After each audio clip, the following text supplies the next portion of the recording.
The air before dawn tasted of damp stone and iron as Catelyn Stark guided her courser along the rising embankment above the green fort. Mist drifted in languid ribbons across the dark water, swallowing whole the reflection of the moons and muffling every sound save the creak of wet leather and the distant bleating of half-aroused sheep. Beneath her, the twins loomed like two squat sentinels planted toe-to-toe in the river, their towers raw-boned and watchful against the paling eastern sky. The western keep's torches guttered still from the night patrol, pricking the gloom with flecks of orange, but the eastern bridge tower had already fallen dark, as though the Freys meant to economize even on flame. Catelyn drew her cloak tighter. She wished dawn would break faster. She wished the warm gold of sunlight would reach her bones and thaw what the long war had made cold inside her. Yet some part of her, older and harder than longing, knew the sun could bring little comfort now. She had bargained waters and crowns, and the promise of her son's royal blood for passage once. That bargain had been broken like so much thin ice. Now she rode back into the lair of that treacherous brood with fewer men, fewer hopes, and not one sweet illusion left to shore her heart. Hoofbeats rose behind her in slow rhythm. Sir Brynden the Blackfish caught up, his black-gray cloak pressed tight by the breeze, salt streaks in his beard glimmering faintly. His one good eye flicked toward the towers and then back to her. 3 more banners on the eastern parapet since we lodged last eve, he muttered. Frey births faster than rabbits in spring. Likely half the banners stand for babes still at the wet nurse. She replied, though her voice came thin. Even so, a babe's banner can brandish steel, if a liege lord wills it. Brynden gave a grunt that might have been assent or disdain. Heart's bane and fear. That is all Lord Walder knows how to beget. Once, such talk would have stung her conscience. Once, she would have chastised the Blackfish for belittling a man they must court. But that was before she had watched her Ned's head come down upon the steps of Baelor's Sept. Before she had smelled the stench of war on every mile of road between River Run and the camp at Oxcross. Before she had taken measure of Walder Frey's weasel grin and felt in her marrow the chill of betrayal coming. Now all scolding words felt brittle and pointless. A horn sounded within the eastern tower. 3 notes, thin and reedy, as though the blower had barely strength to lift the instrument. A gate clanked open. A smaller postern, not the great brazen gates that boasted Frey pride to all the riverlands. Half a dozen horsemen emerged single file along the pale-washed bridge, cloaks fluttering, spears bobbing like reeds to unseen current. Their captain raised a gloved hand in greeting, but did not dismount. Catelyn stopped 20 paces shy of the bridge's mouth. She waited until the horseman reined in before she nudged her courser 2 strides nearer. Brynden hovered at her left shoulder. Sir Robin Flint and Lord Rickard Karstark's squire flanked the escort. She would have brought more, but she dared not risk signaling mistrust. Not yet.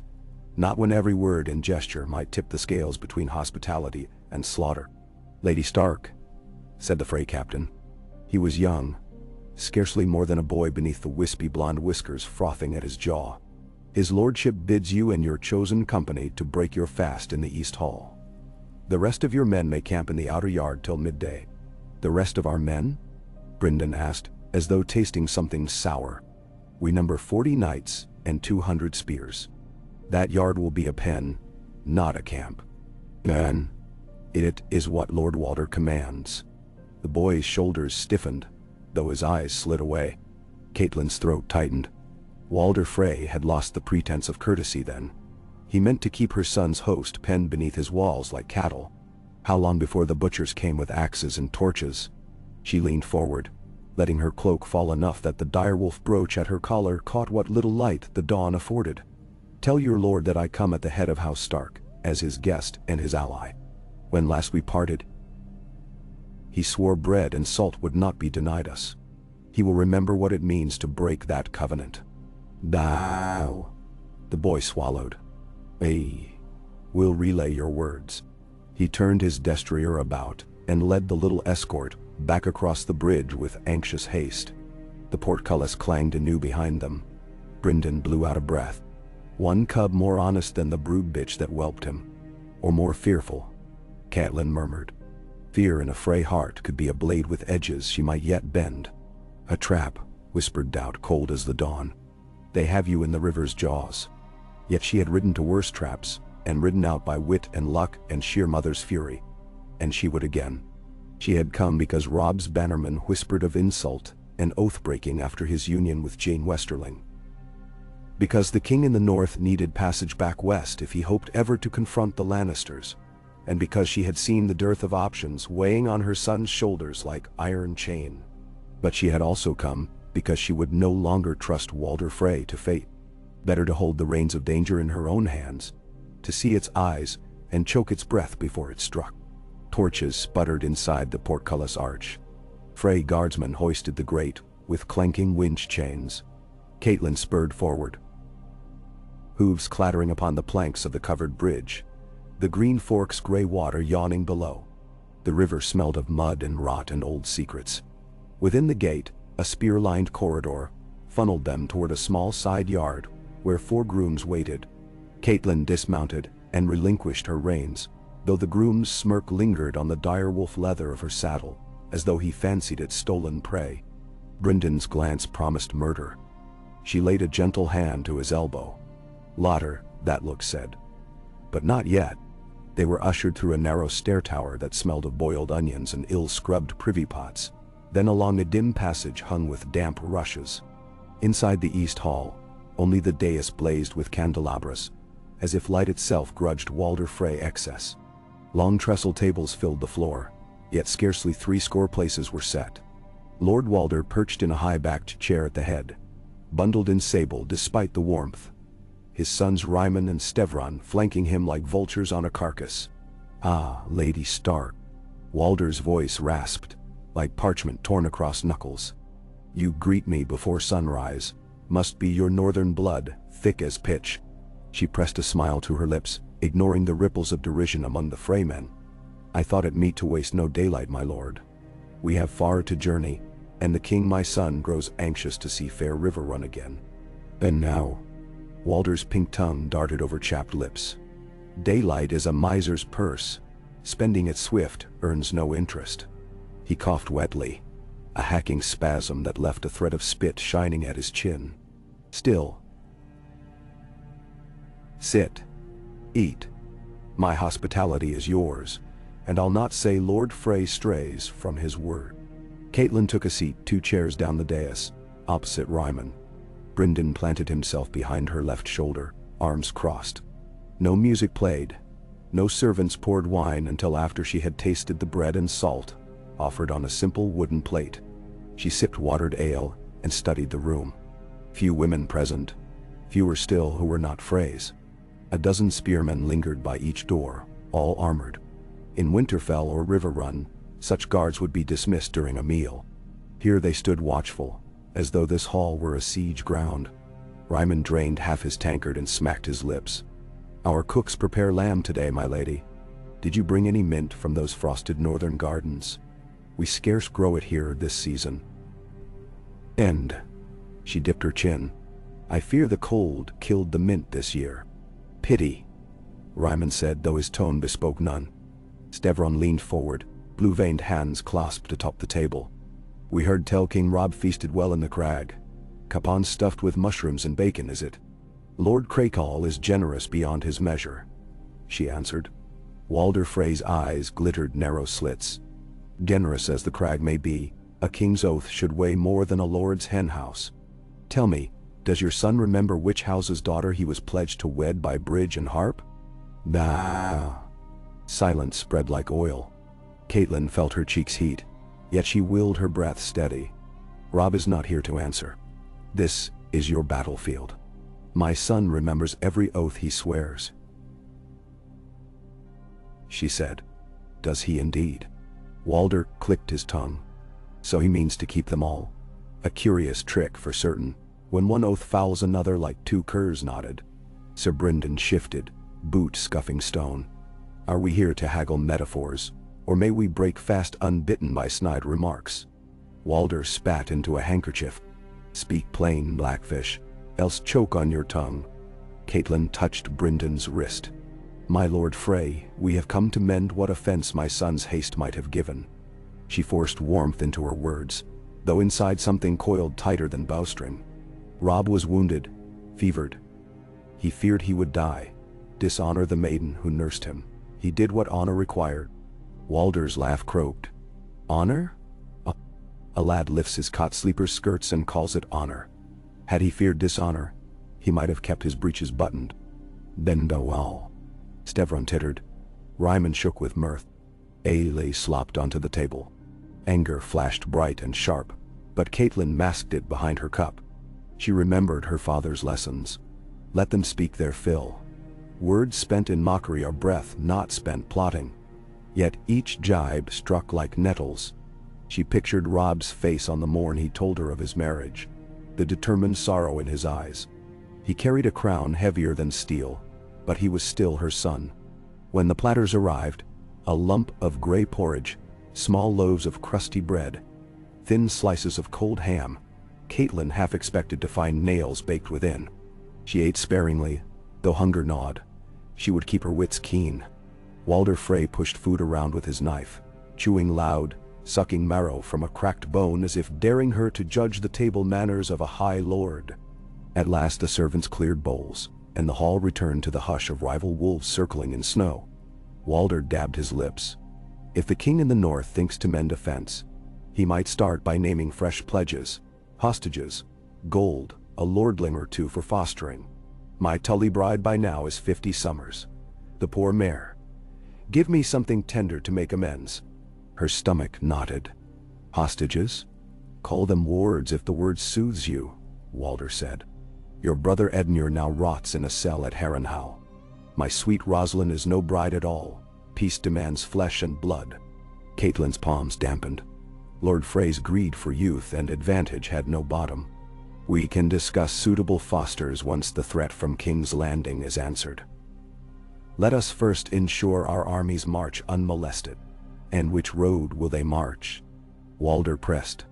The King's Road? Too long. The mountain valleys? Stones for lungs, that path. But the crossing? That is swift, and it belongs to me. He tugged the wool blanket at his knees as though adjusting crown and scepter. Every hoof that steps this bridge does so by my grace. Or by your greed, Sir Brynden said in a rough whisper. Lord Walder's eyes slid to him. Greed? Do I hoard dragons? Shall I mint coin with my grandsire's face? No, I guard what is mine. His voice cracked again. You wish free passage? Then Freys must be repaid what Freys were promised. Catelyn counted the breaths between heartbeats. She recalled the letters seized from Sir Stafford's camp, the whispers of Lannister gold sluicing downriver like floodwater. Had Frey already sold them to the lions? If so, no bargain now would suffice. But perhaps he merely postured, hungry for sweeter bait. What pledge would satisfy you, my lord? She asked.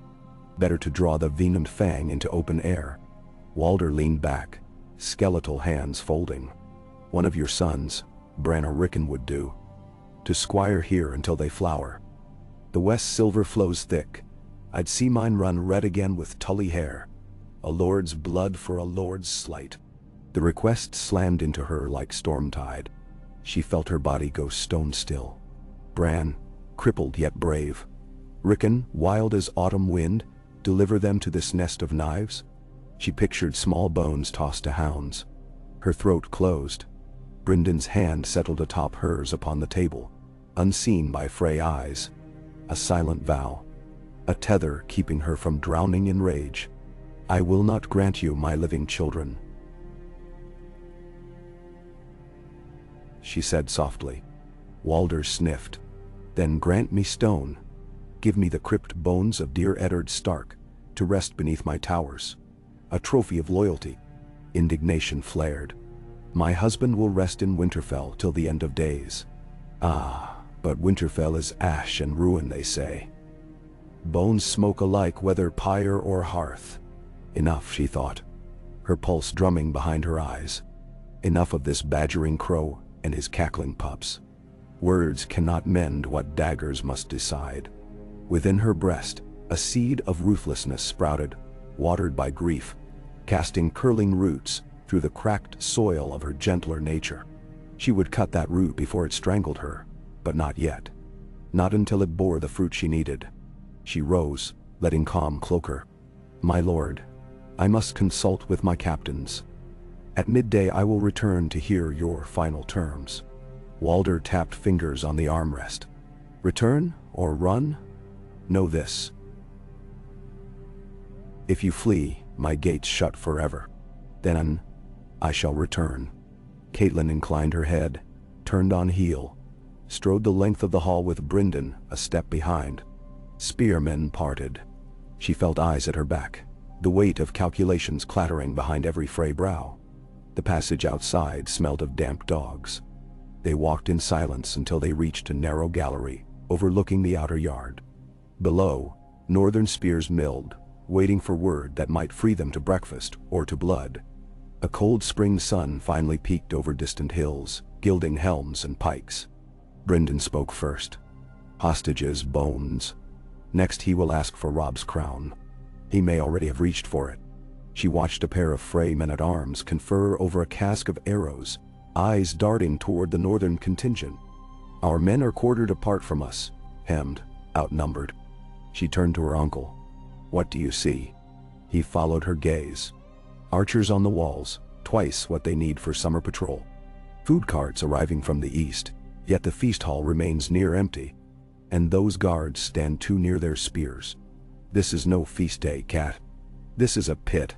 Returning at midday may place your neck under the axe." "And no. Unless the axe is turned first," she replied. Brynden's brow furrowed. She took his arm and led him into a side chamber, where dust clouds floated in the lancet light. Quiet, save for distant clangs of smiths. "Uncle, you know their passages. The tunnels beneath the bridge towers, the postern small enough for a cat to squeeze. You once served my mother as envoy here. 15 years passed. Stone moves little, but men seal holes when their neighbors turn thief. We need little more than one unsealed hole." His face darkened. "Tell me you do not mean what glimmers in your eyes." She held his gaze, and in hers he read answer enough. "Kill Walder Frey in his own hall," he whispered. "Even a dishonored corpse draws vengeance. Every Frey bannerman will rise. And every Frey bannerman already lies in wait to rise against us." She answered, "Cut the head and the snake thrashes aimless. Ryman is a sot. Stevran is sickly and old. The brood squabbles like gulls over fish guts. Robb needs passage and he needs it now. No parley will buy it." Brynden rubbed thumb across his jaw. "I have slit throats in sleep, Cat, but never at a guest's board." "We are not guests," he said. "We are cattle fattened for autumn slaughter." Walder Frey spat on guest, right the moment he penned our men like swine. A fly buzzed at the arrow slit. Brynden flicked it away, eyes flinty. "At least let me do the deed. Your hands must be clean?" She finished for him. "No longer. Cut. The realm has devoured too many Starks. If a mother must wield the knife to spare her children, then let the songs call me kinslayer or worse. I will bear the names." "Benda." He sighed, the breath feathering gray hair at his temples. "Then we plan. Find the hole. Find the moment." A knock sounded. Sir Robin Flint's voice filtered through. "My lady, Lord Umber requests audience in the yard." "Tell him I come." Catelyn straightened her shoulders. As the blackfish slipped out another door to scout hidden ways, she set a palm to her breast, feeling the steady thunder of her heart. She was daughter of Hoster Tully, wife of Eddard Stark, mother to the king in the north. But beneath all those skins lay something older still. A river's will, relentless, shaping stone in patient currents until stone broke. Walder Frey fancied himself a dam. She would show him what rivers did to dams. And the yard boiled with men by the time she descended. Karstarks sharpening axes, tall-heart pikes racked, Great John Umber striding like a bear starved of honey. He met her near the well, his beard bristling. "Walrus Frey keeps my men on short rations and shorter leash," he growled. "One spark, and this place lights like dry pine." Catelyn apprised the walls. "Then we must be flint and strike." The great John eyed her, surprise flicking somewhere beneath the stormy brows. He leaned close. "Speak plain, my lady," she told him quietly, swift as rapids over stones. Frey's requests, the intent she sensed, the need for decisive blade. Umber's expression shifted from disbelief to savage glee. "Blood for breakfast," he rumbled. "Say where and when." "Not open slaughter, not yet," she cautioned. "One stroke at the throat, clean, before the horns. Then we claim lordship of the crossing on Rob's behalf and open the gates to his host." "Endo." Umber scratched his scar. "Frey pups will squeal. The pups may fight amongst themselves for the carcass." From the corner of yard, she saw Maester Vyman hurrying toward her, ravens croaking from the wicker cage at his shoulder. A letter, sealed in Lannister crimson. He bowed. "My lady, a bird from the capital. Marked urgent." She slit the threads with a nail. The parchment smelled of myrrh, as all Cersei's court missives did. Within, a single line, in graceful hand. "V. Bennett. The lioness feeds on lambs who stray. Return the king in the north, or watch them bleed." No signature. No need. Her jaw set. Cersei's claws had long reach, but thicker hides than this withstood her. She crushed the letter, dropped it in the well bucket. Water swallowed it whole. "Tell the maester," she said to Umber. "No ravens fly after nightfall unless I bid them." "As you say." The great John stomped away, bawling orders. Steel chimed on steel. Above, sky unfurled a pallid blue, serene as prayer. She wondered if the gods watched these mortal scurries as children watched ants, indifferent when a foot descended. Yet still, ants bit. Brynden reappeared near the stair, motioning her aside. They ducked behind a wagon stacked with grain sacks. "I found it," he said. "A drainage culvert under the eastmost tower. Bars so corroded a strong arm might bend them. Where does it open within?" "A narrow cell adjoining the kitchens, unused except for ale casks. From there, a servant's corridor leads to a ladder behind the dais tapestry." Her breath caught. "Walder takes his evening porridge by that tapestried chair." "Eh?" Brynden's voice was grave. She would have to climb unseen, cut through rotted canvas, and strike before guard blinked. "Shh." His lips twitched. "You are set on this course. Then so be it. But not alone. I will shadow you through the halls. Too many shadows spoil stealth. One shadow can slay when the other is caught." They clasped forearms, pact struck. Tonight then, when the feeble lord dozed, she would come like whisper of the mother's mercy. Vast, final. Enderalland. Twilight seeped violet across the river. Catelyn knelt beside moss-clung stones at the culvert mouth, dress hem hitched, dagger strapped beneath sleeve. Brynden pried at the rusted grate. It groaned, flaked, then yielded space enough for a woman to slide belly down. Cold water lapped ankles. "Once you reach the corridor, wait by the second door," Brynden murmured. "I shall draw the scullions away." She nodded, ducked, and wriggled through the aperture. Slimy algae coated the tunnel walls, stinging her palms. Water smelled of stale beer and rat droppings. She breathed shallow and crawled, pushing aside cobwebs that clung like lace. The ceiling lowered till her back scraped stone. 10 yards. 15. Then the tunnel rose into dry earth and opened into a small chamber where dust motes drifted. Here, wooden racks of casks stood silent. She waited. Time trickled with each heartbeat. Above, faint voices, clatter of pots. Then Bryndon's shout, "Bore loose in the yard," and the pounding of feet answering. Catelyn slipped into the corridor.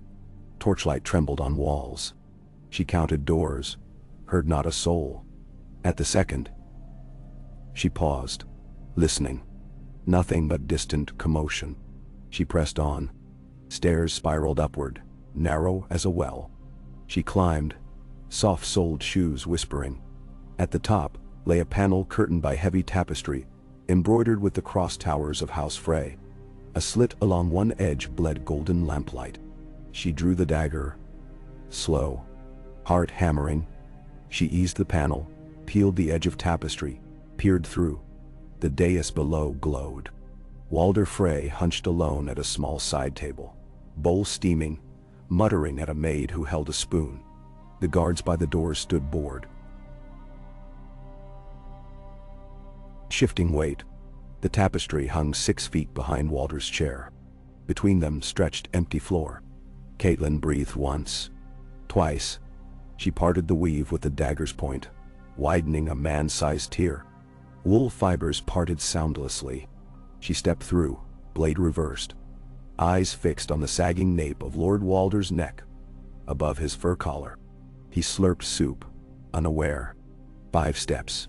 4. The hall's torches hissed. Brimby. 3. The maid dipped again. 2. Walder coughed, leaning forward. 1 to spee. She raised the dagger. Its steel kissed candlelight. A crash rang, doors thrust wide, Ryman Frey storming in, face flushed. He saw her, eyes bulging. Mother of wolves, he bellowed. Guards. Catelyn drove the dagger down, but Walder lurched sideways. Soup flying. Steel grazed cartilage. Blood spurted hot. He shrieked. She drew back for another thrust as guards thundered across flagstones. The maid screamed, knocking platter. Catelyn's second stroke plunged beneath jaw, severing breath. Walder's eyes flickered astonishment, then glazed. She yanked free as hands seized her cloak. Bryndon's roar echoed from the corridor. A flash of sword, clash of steel. Catelyn twisted, slipped Walder's sagging form between herself and onrushing spears. Blood pooled, mirroring torchfire. Ryman's howl fractured into weeping fury. She hurled the corpse forward, bought a heartbeat, sprinted for the panel. Bryndon fought 2 guards, blades ringing. She ducked under a spear thrust, carved an artery in passing, and dove behind the tapestry. Bryndon followed. Slamming panel. Bolts rattled. Down, he hissed. They descended the spiral, feet slick with blood. Hearts thrumming a war drums call the phrase had failed to compose, but now must dance to. At the drainage chamber, Bryndon barred the door with a clasp. Catelyn wiped dagger on her sleeve, shaking.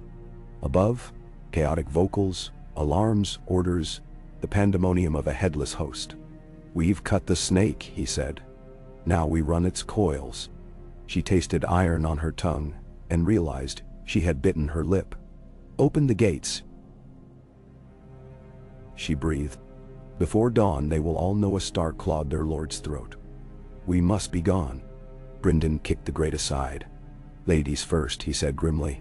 Catelyn crawled, cold water washing Walder's blood from her fists. Her mind raced ahead.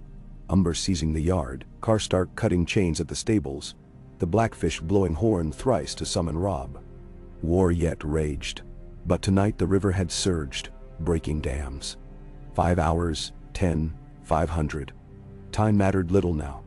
History had changed with the hush of a dagger in the candle-lit dark, and she was its author.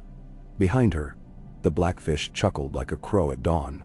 "Sing of guest right now, old phrase." The song ends in Northman's key. Nenderuau. Catelyn crawled on toward moonlit riverbank, heart still pounding, but lighter, as though one stone of grief had been carved to strike a tyrant's throat. She did not yet know what songs would name her, or what vengeance might rise. Only that her children breathed, her son's crown rested steadier, and the mother's mercy sometimes wore a wolf's disguise. "Yeah, Kay." Cold water guttered from Catelyn's boots as she burst from the culvert mouth and staggered beneath the riverside willows. Night still owned the sky, but in the east, the horizon paled like a bruise healing by slow degrees. The towers of the eastern keep rose behind her in disquiet silhouette, torches along the parapets flaring brighter as shouts flew from postern to barbican. Ironbound doors boomed. Horns gave their thin, reedy wail. First one, then another, dissonant, confused. No single clarion call carried. Each horn sounded a different note, as though the Freys could not agree what peril had come upon them. That discord was its own victory. Brynden wrung the water from his sleeves and peered through the reeds. They searched the cellar stairs first. Good. He pressed 2 fingers to his lips and whistled, a harsh buzz like a marsh bird greeting dawn. Across the outer yard, the Grey John lifted his head from the shadow of a granary roof, caught the sound, and raised a mailed fist in answer. The yard gates remained chained, but 40 Northmen had filtered in 2 and 3 at a time during the night, by bribed scullions and bribed fear alike. They lingered now among hyricks, tying bits of Frey blue cloth to their belts, so quick eyes might know friend from foe in the coming storm. On the far bank of the Green Fork, the main host waited in silent fog, campfires smothered, Olivar Frey's ferryboats moored and under new masters. A single spark from the yard, a single shout upon the bridge, and the wide river road would thrash alive with northern steel. Catelyn felt no triumph. Her dagger wrist still trembled with the echo of severed cartilage, her sleeve tacky where Walder's blood had dried in the weave. Every scrape of gravel beneath her boot rang loud as an anvil in her skull. Yet she forced herself forward. The deed was done. She must rule the harvest of it now. They skirted a pigsty and crossed a cobbled run that smelled of wet straw. Twice they ducked behind barrels as Frey guards clattered past, each squad hurrying in a different direction, each shouting a different tale. "Lord Walder's taken ill," one cried. "Assassins in the West Tower," another swore. At the kitchen postern, a cook shrieked that ghosts had risen from the cellars and slit the Lord's throat while he supped. Brynden's smile was a white slash in the dark. Near the old smithy they found Lord Rickard Karstark's squire fitting quarrels to a pair of windlasses. "My lord rallies the men by the side stair," he whispered. "He waits your sign." "Tell him the sign comes with sunup," Catelyn said. "Till then, keep every Frey you see second-guessing the last." The boy bowed and melted into gloom. Brynden touched her elbow. "We need the yard gate." She nodded. They hurried along the inner wall until a stone arch swallowed them. The gatehouse loomed above, a 2-story bulk of limestone and greenish mortar. "Der hour." Frey sentries lined its battlements, but fewer than usual. Most had abandoned posts for the commotion within. A single port-fire lamp cast orange bars across the iron arms of the windlass wheel that held the outer grille. Its chain links, thick as a man's wrist, glinted faintly where oil had dripped. 3 Northmen in Frey cloaks already crouched beside the mechanism. One, Sir Robin Flint, lifted a finger to his lips, then pointed at the crank. The iron pin that locked it had rusted deep. Brynden jammed the point of his dirk beneath, grunting softly. Catelyn leaned to add her weight. The pin squealed but gave. Robin seized the spokes and heaved. Chain rattled, a rumble like distant thunder. No horn answered. Above, the battlement guards kept their gaze toward the keep and never looked down. The portcullis rose half a foot, then a foot more. Robin planted a wedge beneath. A thin slit showed the yard beyond, alive with armored shapes. Catelyn recognized Morse Crowfoot umber by the white patch over his blind eye, the crescent axe on his shoulder. He saw the slit rise and bellowed like a bull. Northern shields locked as one, pikes lowered. "More," Brynden hissed. Robin cranked. The chain clanked again, louder. A sentry along the parapet turned, frowned, shouted a question. Catelyn pulled her dagger and hurled it up at him with every ounce of anger still coiled in her sinew. Knife and man vanished behind stone, a curse cut short by the thud of steel on flesh. Portcullis teeth cleared the slot. Umber's first rank surged.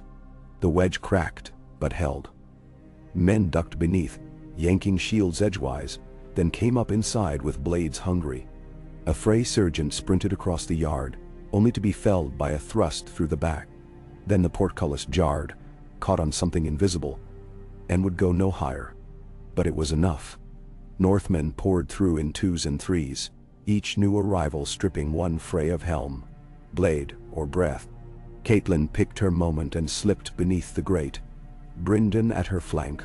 When she straightened inside the yard, the first pale brush of dawn gilded the battlements. Cries of "Stark" rose from 50 throats. She climbed a heap of winter fodder and let the men see her face. Hold your line, she called. Spare any who lay down arms. The crossing is ours by right of vengeance, and did we come to rule stone or slaughter women? Clear the towers and hold the bridge. Men? Her voice cracked, but carried. The great John crashed past, wrestling a knight in Frey gray to the ground with a growl of delight. A tall-hard bannerman tossed a coil of rope to the parapet. Hooking crenels, scuttling up like a squirrel. Arrows hissed from the windows above the hall. One splintered the fodder bale by her boot. She slid down, seeking cover. Brynden guided her toward the granary, where Sir Helman Tallheart knelt over a map spread across a grain sack. They hold the western keep yet, Tallheart said, wiping blood from his cheek. Drawbridge up, murder holes alive. Without rams we can't breach quick.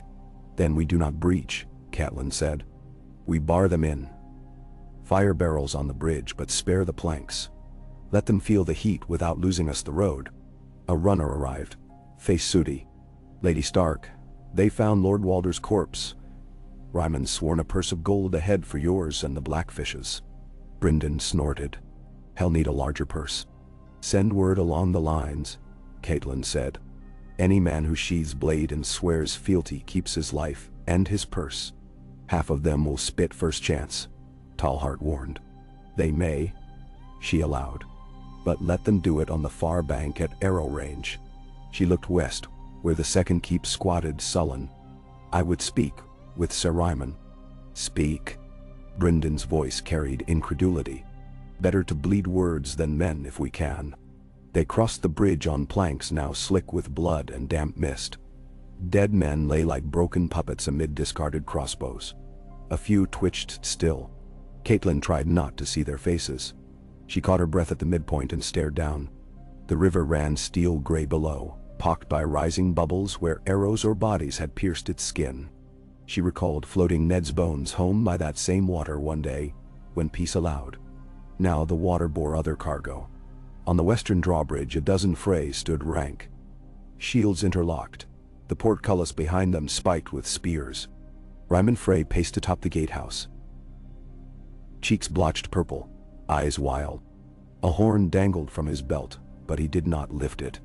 He carried a longsword in both hands, point downward as though the iron had grown heavy as remorse. Catelyn stepped beyond the northern lines until 20 yards of wet plank stretched bare between her and the shield wall. Sir Ryman, she called. The thin morning made her breath a faint plume. Lord Walder is dead. Your father Stevron is heir now. Bid him come forth that we might end this. Ryman's mouth worked, swallowed. You snake-hearted sow, he rasped. His voice trembled. You slit my grandsire like a pig. He conspired to break guest right, she answered. I acted before he could. You lie. No guest was slain beneath his roof until you put dagger to him. Had I waited an hour, every man in this host would have been slain under it. She gestured behind. Northmen bristled, but held fast. Look at your yard, Ryman. Look at your towers. The ground is not half so red as it might be, because I spared every Frey who threw down arms. I offer the same to you now. A spear lifted inside the shield wall. Its bearer, a gray-haired man with narrow shoulders, glanced back at Ryman. Uncertainty flickered. Catelyn pressed. Choose war, and this bridge becomes your pyre. Choose truce, and Freys live another day. Ryman's lips peeled from his teeth. You dare preach mercy? He jabbed his sword toward her. I will hang your sons within these towers and feed your man-wolf king to the fish. Brynden stepped to her side. Try, he said softly. Behind Catelyn a new clamor arose. Bootsteps, armor rattling. She half-turned and saw a column emerging from the fog on the eastern road. Men of the Manderleys, led by stout Sir Wendell, whose green cloak bore a white trout stitched by Catelyn's own mother long before war came. They marched in perfect square, banners high, drums silent yet menacing. The Frey spearmen saw them too. Shoulders sagged. Catelyn's voice rang again, lower, but heavy. This is your last call, sir. Stevron's leg trembles to claim the seat your grandsire has kept warm too long. Open, and he may forgive. Refuse, and the new lord of the crossing will be the man who steps from the ashes first. Ryman stood rigid. Wind, stirred his cloak. At last he turned to the guard beside him and barked, "Fetch my father." A hush followed, broken only by river shuffle. 10 heartbeats. 20. Then Stevron Frey appeared atop the battlement, leaning on a cane, face sagging like damp parchment. Catelyn had not seen him in 4 years. He seemed to have aged 10. His eyes lingered on the body-strewn planks before settling on her. "I remember you as a girl at River Run," he croaked. "You climbed our apple tree and fell on my brother's hawk. Broke poor Serwyn's wing, and you helped me set it," she replied. "Ay, and Walder flogged me for encouraging Tully mischief." Stevron sighed, an old, tired sound. "I had hoped to outlive him naturally, yet he's gone all the same." "One. Gone by his own treachery," Brynden said. Stevron lifted one frail hand. "Spare me the sermon, Sir Brynden. I know my father's sins." He looked to his son. "Ryman, lower the bridge." Ryman's jaw dropped. "Father." "Do it." The gears of the counterweight squealed. Chains juddered as the drawbridge eased down to meet the planks. The shield wall parted. Catelyn felt a shudder run through the timber underfoot as the great beams mated. Brynden's breath left him in a soft exhale. Stevron's cane clicked along Merlon's steps as he descended. 2 guards aided him. When he reached the walkway, he beckoned Catelyn forward. She crossed the last yards alone until they stood face to face. "Will you take the crossing?" the old man asked. "My son needs the road west," she said. "Hold your towers, lord. Fly your banners, if you swear fealty to King Robb and yield passage." Stevron laughed without mirth. "Fealty? My house has bent knees so often they scarcely straighten." He coughed. "Yet here we are. My father dishonored guest right, and you answered blood with blood more cleanly than many would." Behind him, Ryman watched with eyes of ice, but said no word. Stevron raised a hand. "I will yield the bridge under 3 conditions. First, my kin who lay down arms keep lands and lives. Second, the lords lost today, whatever their number, shall be interred on Frey soil. Third," his voice thickened, "third, my grandson little Walder shall be fostered at Winterfell when it rises again, to teach him a better sort of honor." Catelyn's heart caught at that name. Little Walder, one of the squabbling Walder twins sent to Winterfell years ago. One had died in Ramsay Snow's games, but the younger namesake lived still, somewhere at the end of this war. To promise such a fostering was no small pledge. It bound Stark to Frey in blood and teaching. Yet perhaps binding was the road from vengeance to peace. "I will carry those terms to the king," she said. "And I will speak for them." Stevron extended a frail hand. She clasped it. Thin, cold, but steady. "Then take your host across. This ground needs silence now." She bowed her head. When she released him, he shuffled back, leaning heavy on the cane. Ryman moved to help. Their eyes locked in some silent reckoning. At Stevron's signal, the portcullis rose. The bridge was theirs. One Shan. The green camp stretched league-long by mid-morning as Robb Stark's army flowed over the twins like water through new opened sluice. Supply wagons clattered. Sentries shouted orders. Surgeons laid out boards beneath awnings for the wounded brought across. The banners of Stark, Tallheart, Karstark, and Umber mingled with the trout of Tully and the merman of Manderley. Amid the bustle, Catelyn washed in a brass basin behind the steward's cottage, scrubbing at the blood crust until her skin tingled raw. Her dagger she cleaned thrice, though the blade shone already. She set it in its sheath and stared at her reflection in the water. Eyes red-rimmed, hair matted by fog and smoke. Some stranger answered her glance. "A clean blade is no comfort," Brynden said, appearing with 2 cups of hot sweet wine. "But drink." She sipped.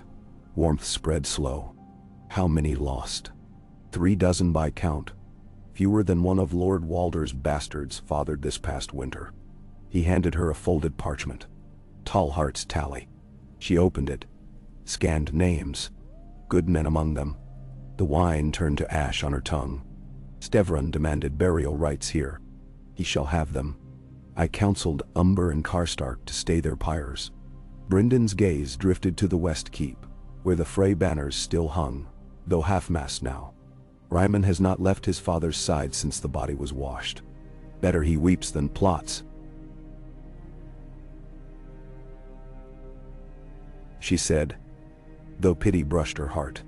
She had slain a grandsire, a lord, a father. Whatever his wickedness, grief still claimed those bound to him. She set cup aside. Robb will reach by dusk. How shall we tell him? The truth, Brynden said. All of it. She nodded. He may rage. He will understand. She hoped so.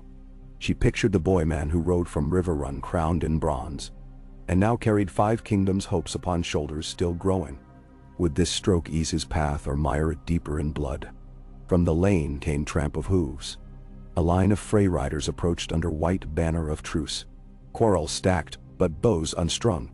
At their head rode a girl, Rosalind Frey, slight, cheeks blotched with tears. She dismounted before Catelyn and dropped to her knees. "My lady," she said, voice shaking.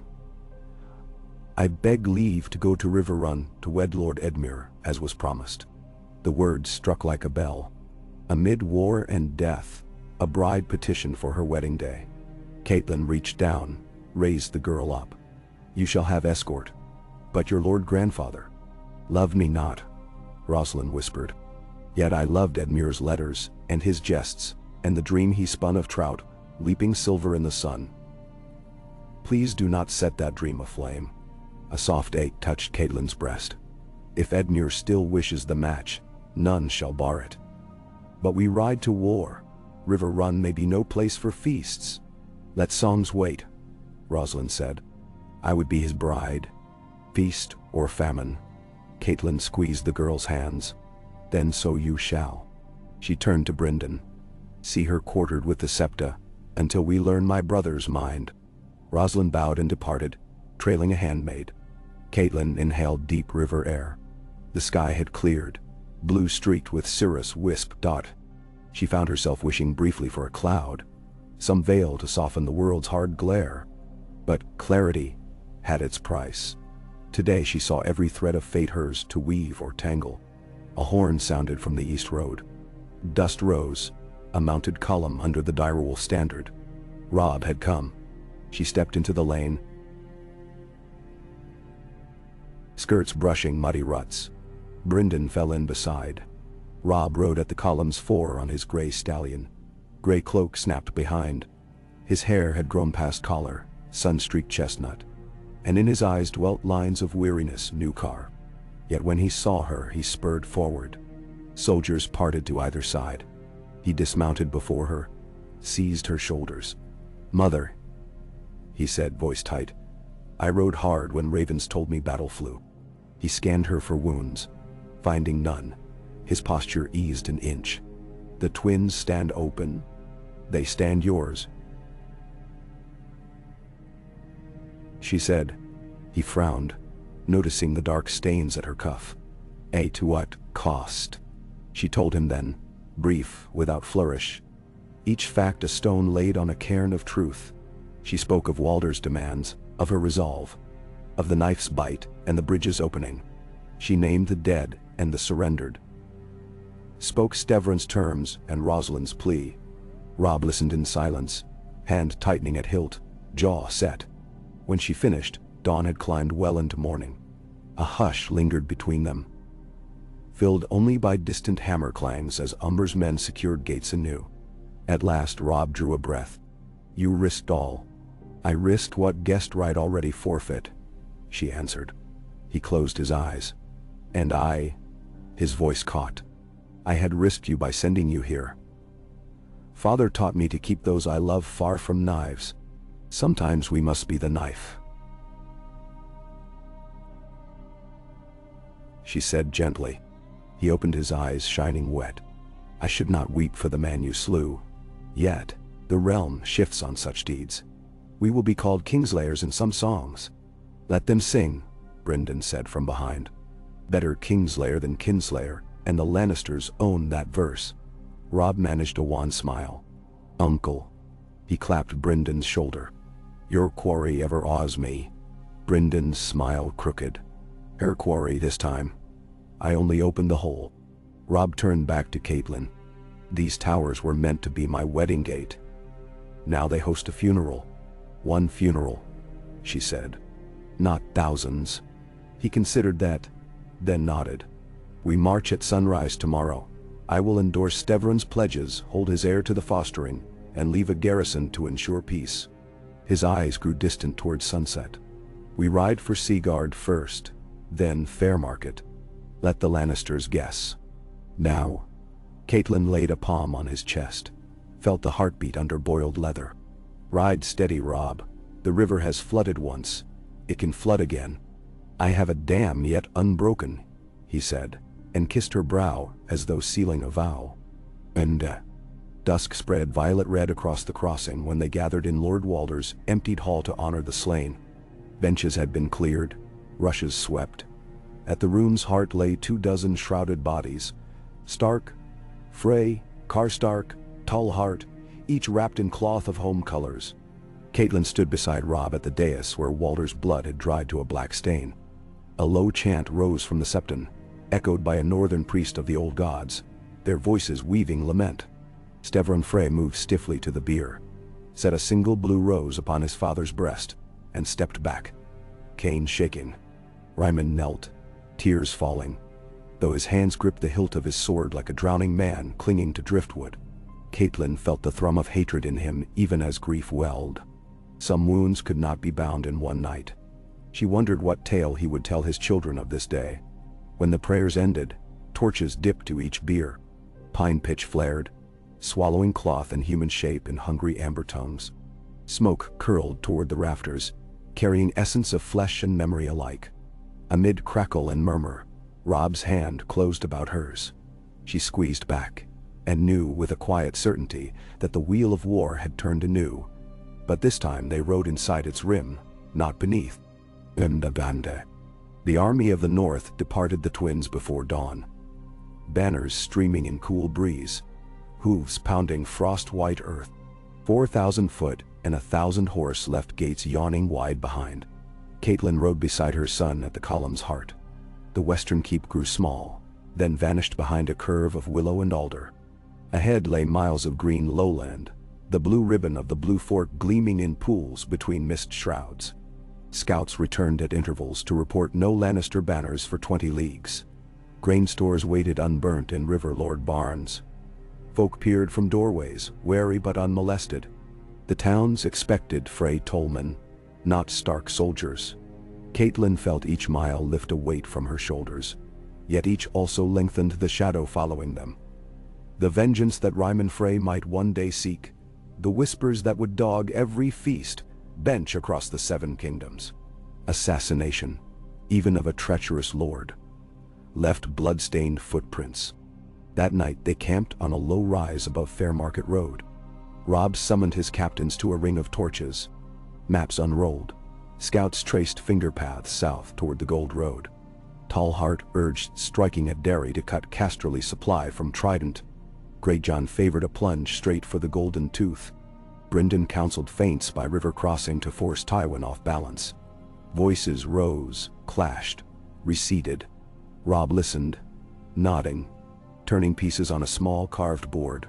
Wolf, trout, lion, fox. It. Catelyn sat apart, mending torn hem by firelight.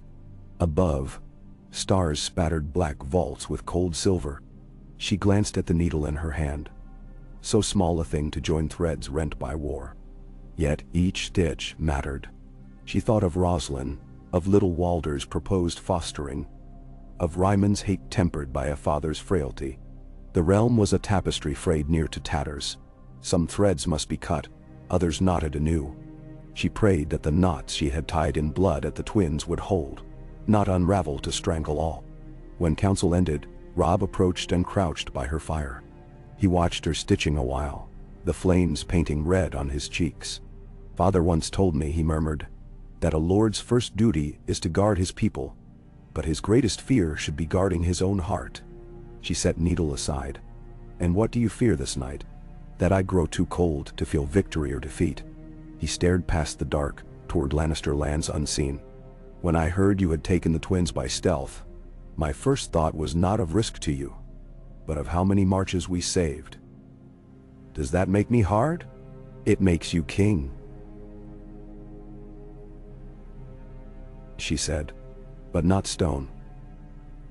The hardenings of duty chip away at tenderness, yet inside we keep what matters if we remember to open the gate now and again.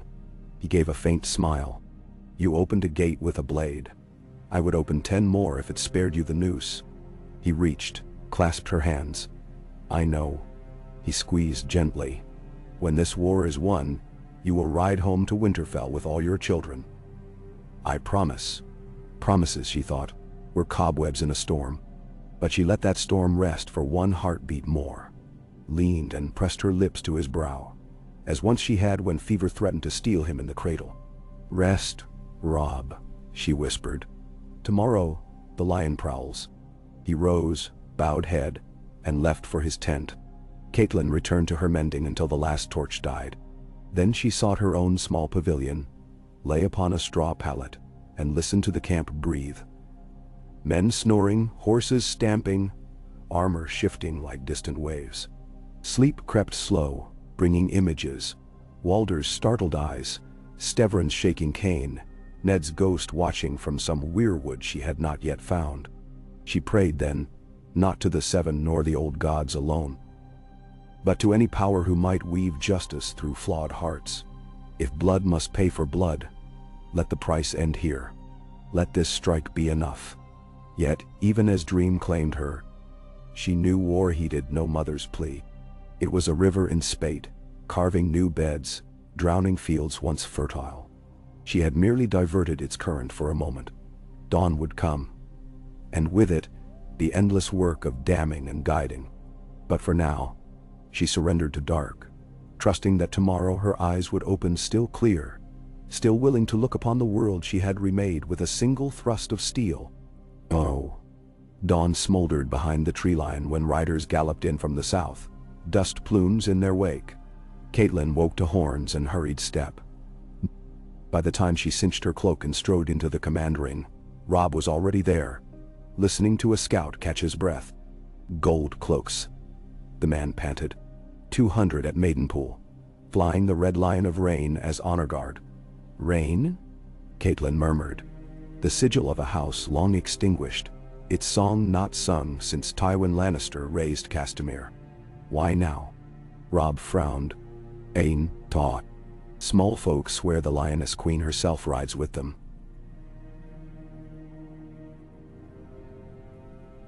Cersei Lannister. She seeks parley. Says she brings in exchange your sisters for peace. A hush fell on the ring. Wind fluttered canvas. Catelyn's heart lurched. Sansa. Arya. She had not dared dream of them beyond crow-carried rumors. To trust Cersei, though. Madness. Robb's face hardened. My sisters or their corpses. Brynden spat. The queen would wrap vipers in lace. Tallheart leaned forward. Yet what if real? 2 hostages in trade for what? Bowing knee and yielding crown, Robb said. She expects me to bend. The great Jon growled. I'd bend her neck first. Robb paced a line in dust. Still, I must know. He looked to Catelyn. Your counsel, mother. Catelyn felt wind chill her cheeks. Demand proof of life. Eyes on. Demand fair hostages of her own. If she refuses either, we hold line and let her stew. She drew breath. But if Sansa and Arya live, we must try. They are worth 1,000 empty crowns. No crown is empty that guards the north. Tallheart murmured. Robb pinched his brow. Send a courier. No blades, no insult. He turned to Catelyn. Ride with him. You will know truth at a glance. Her blood surged ice and fire. I will go, Brynden protested, but she stilled him with a glance. I stared a lioness in her lair once. I can again. Then see. And thus a new river course opened. Not toward golden mines or burning keeps, but toward the slender hope of daughters lost. As the courier prepared, as banners shifted, as the war machine paused its clank to draw uncertain breath, Catelyn thought of the dagger yet warm in its sheath, and wondered what blade the morrow might require of her. For peace she had killed. To reclaim her children, what else would she surrender? Pride, perhaps. Crown, perhaps. Even the love of sons who followed her into such peril. She could not know. Only the road ahead would answer. She mounted a swift gray gelding beside the stark courier, just as the sun peeled itself from the horizon. Red as heartbreak. She glanced once over her shoulder at Robb, who watched from the ridge, cloak snapping, figure still but heart surely riven. She saluted him with a touch to her breast, then wheeled her horse and set heel. Dust rose behind like ghosts of all the choices she had left unmade. The army dwindled behind a screen of poplars as she rode south into the unknown. But the twins, that grim confluence of treachery and steel, remained with her, each hoofbeat echoing the memory of a knife descending in candlelit silence. Walder Frey was dead, and with him one future. What new futures had plunged to life in that same moment? She could not yet tell. The river ran on, and she rode its bank, and far ahead, the song of Castamere, haunting, triumphant, vengeful, drifted faint upon the breeze, as though the past itself mocked every mortal plan. She bent low, urged her mount faster, and let the current carry her toward whatever awakening waited beyond the bend. Oh, ka! The road running south from Fairmarket unfurled, like a ribbon scuffed by years of wagon ruts and spring floods. And Catelyn felt each churn of the gelding stride in her knees. Mist clung to the lowlands along the Blue Fork, silvering cattails, beating spider silk, turning every bend in the riverbank into a hall of shifting curtains. The courier Robb had chosen. Sir Benfred Gaunt, lean and quiet as a bowstring, rode 10 lengths ahead, guiding by landmarks more than milestones. 2 outriders flanked them at distance. None wore stark colors, only plain rough-spun and half-patched leather. They passed sleepy hamlets where doors barred at the sight of strangers, where smoke rose thin from cook fires that must stretch scant stores through another war-torn season. Catelyn caught glimpses of wary faces at latticed shutters, children clutching mothers' skirts, a graybeard pumping the last bucket from a dry well, and she understood that the realm's suffering did not weigh itself in crowns or councils, but in such small frayed pictures of ordinary dread. By mid-morning they left the river to skirt a low ridge of shale. Here the trees thickened, oak and alder and birch, the new leaves a tender shade of green that seemed almost careless of armies. A kestrel lit upon a limb overhead, head cocked. The bird regarded her with bright suspicion, then took flight into the hazy blue. Catelyn watched it go until it was no more than a fleck of brown gold moving along the pale edge of sky. She found herself wishing she might borrow that small fierce shape to soar above worry and duty, if only for a breath. But each hoofbeat beneath her reminded her of the daughters she rode toward, the peril that rode with them. Past midday they came upon a burned orchard where half-charred trunks leaned like old men bowing to a breeze none could feel. Cinders crunched under hoof. Sweet rot scented the air. This, Benfred said, had once been holdings of House Mouton, a bailiff's tract that supplied Maidenpool with cider and vinegar. Lannister outriders had torched it weeks ago on rumor of partisans in the understory. No partisans now, only silence and blackened branches clutching gray sky. Catelyn reined in beside a toppled hive box, whose bees now formed a ragged spill of melted wax. She dismounted, knelt, touched the charcoal rind of one tree. The bark flaked off like brittle paper. Her anger, banked since Walder's slaying, flared anew. To burn orchards, to salt earth. This was the war Cersei Lannister waged, a war on memory and future both. And yet, that same lioness proclaimed herself truce-bearer. What bargain could be trusted from such hands? When she remounted, Benfred said nothing, only dipped his chin. They pressed on. 3 hours later, the smell of salt edged the air. The road descended through chalk hills stubbled with nettle and broom until it met the shore where the Bay of Crabs lapped in slow, weed-littered swells. Maidenpool lay before them, half-ringed by a timber palisade whose recent repairs still showed pale against sun-dark planks. From the western gate fluttered 2 banners, the Golden Lion of Lannister, and beneath it, the Flayed Man of Bolton. A jolt slid through Catelyn at the sight of the second device. She had not known Roose Bolton's men held garrison here. Robb's letters spoke of Ramsay gone missing after Winterfell fell, and of Dreadfort levies grown silent. Yet here was proof. Not all Boltons lay in the shadows of the north. She spurred forward, heart beating quicker. The gate guards barred their way, men in crimson cloaks, helms wrought in the shape of snarling cats. Gold cloaks, but not of the city. These wore a lioness badge over the heart. Benford produced the parchment bearing Cersei's sigil and Robb's own seal. "Envoys from the king in the north," he announced. Parley was asked. Parley is answered. The sergeant, a burly man with sunburnt cheeks, eyed Catelyn's face, then her plain cloak. If he recognized the Lady of Winterfell, he kept counsel. He signaled, the gates creaked, and they rode beneath an arch of fresh-hewn pine that smelled sharply of sap.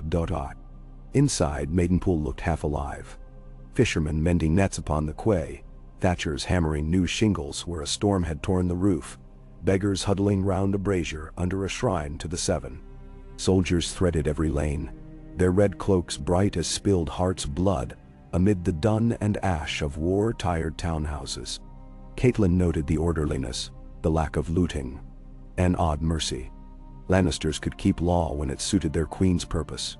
They were led toward Mooton Keep, a stout, square-shouldered structure perched above the harbor. Its walls bore fresh patches of ochre mortar where recent siege had bitten. On the ramp approach, Catelyn saw hanged men. 3 corpses turning slow in sea breeze. The placards at their necks read, "Raper, Thief, and Sedition." The first 2 were common enough. The third unsettled her. She glanced toward Benford. His jaw tightened. He had served Robb since the Whispering Wood. Loved the stark cause the way a smith loves his hammer. For such loyalty to be called sedition chilled the marrow. Within the gatehouse ushered them an under-captain of Bolton men, flayed man pink on black, though the man beneath wore a blank expression, as though flayed of feeling as well. He escorted them to a small courtyard where a marble fountain, cracked but still flowing, spilled water into a shallow basin. The music of falling drops lent an improbable calm.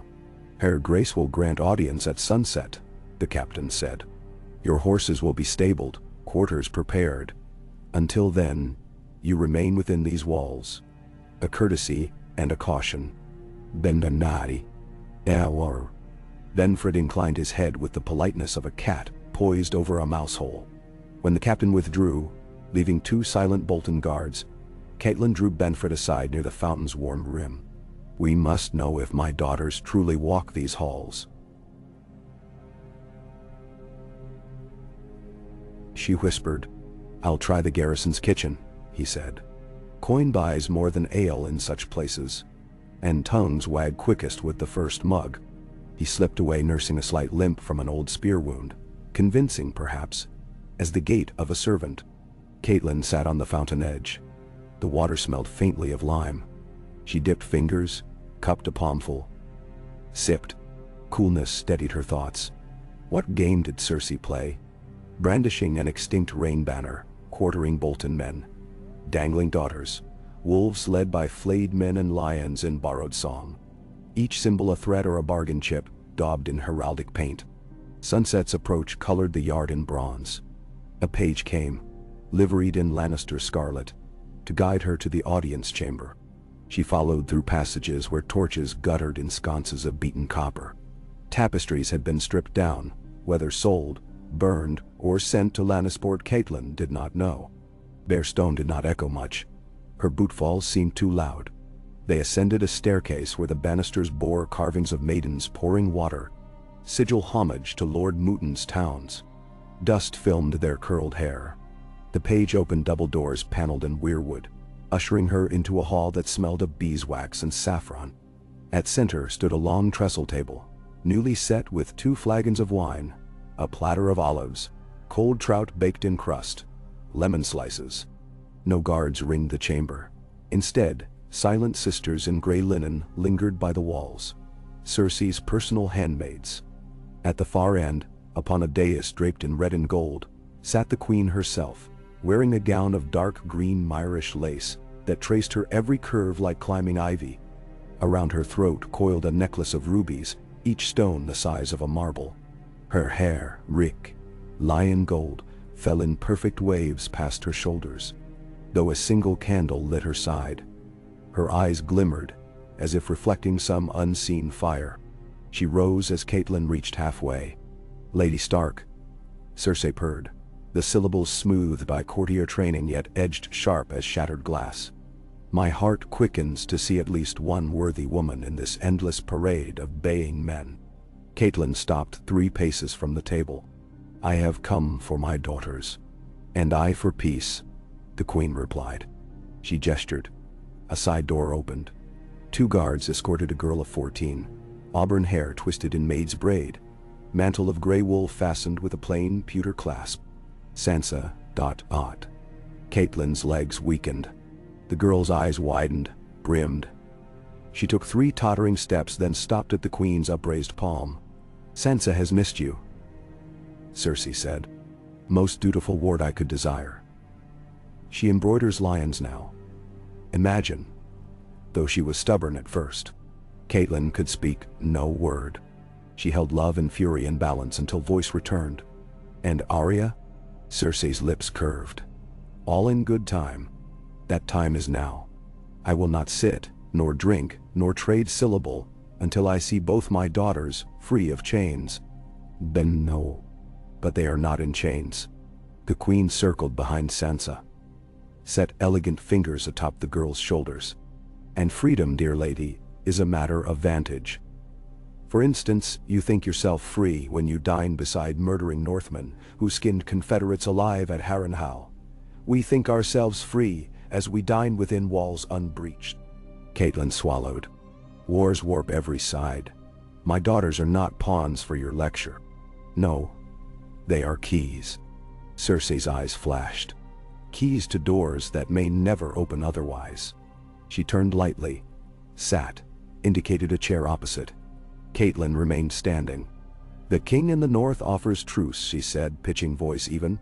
"Your father Tywin fled the field. The Iron Isles burn at their own game. Your hold weakens. Do not pretend these children strengthen it. They are simply hostages against the future." "Everything is hostage to the future."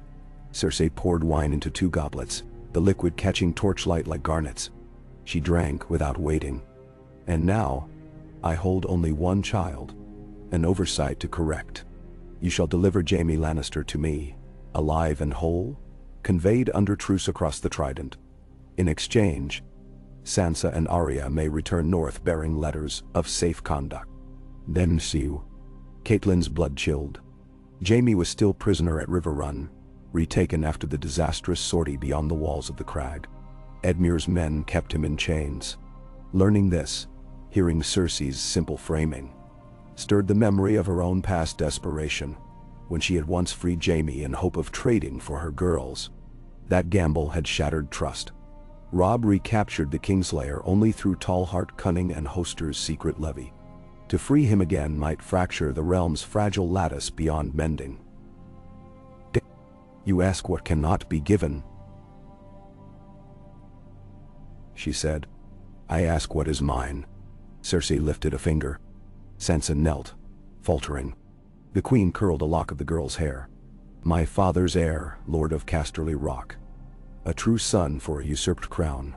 "Your son claims the throne," Catelyn said, though Tommen had yet to ascend in this telling. "Yet the realm starves.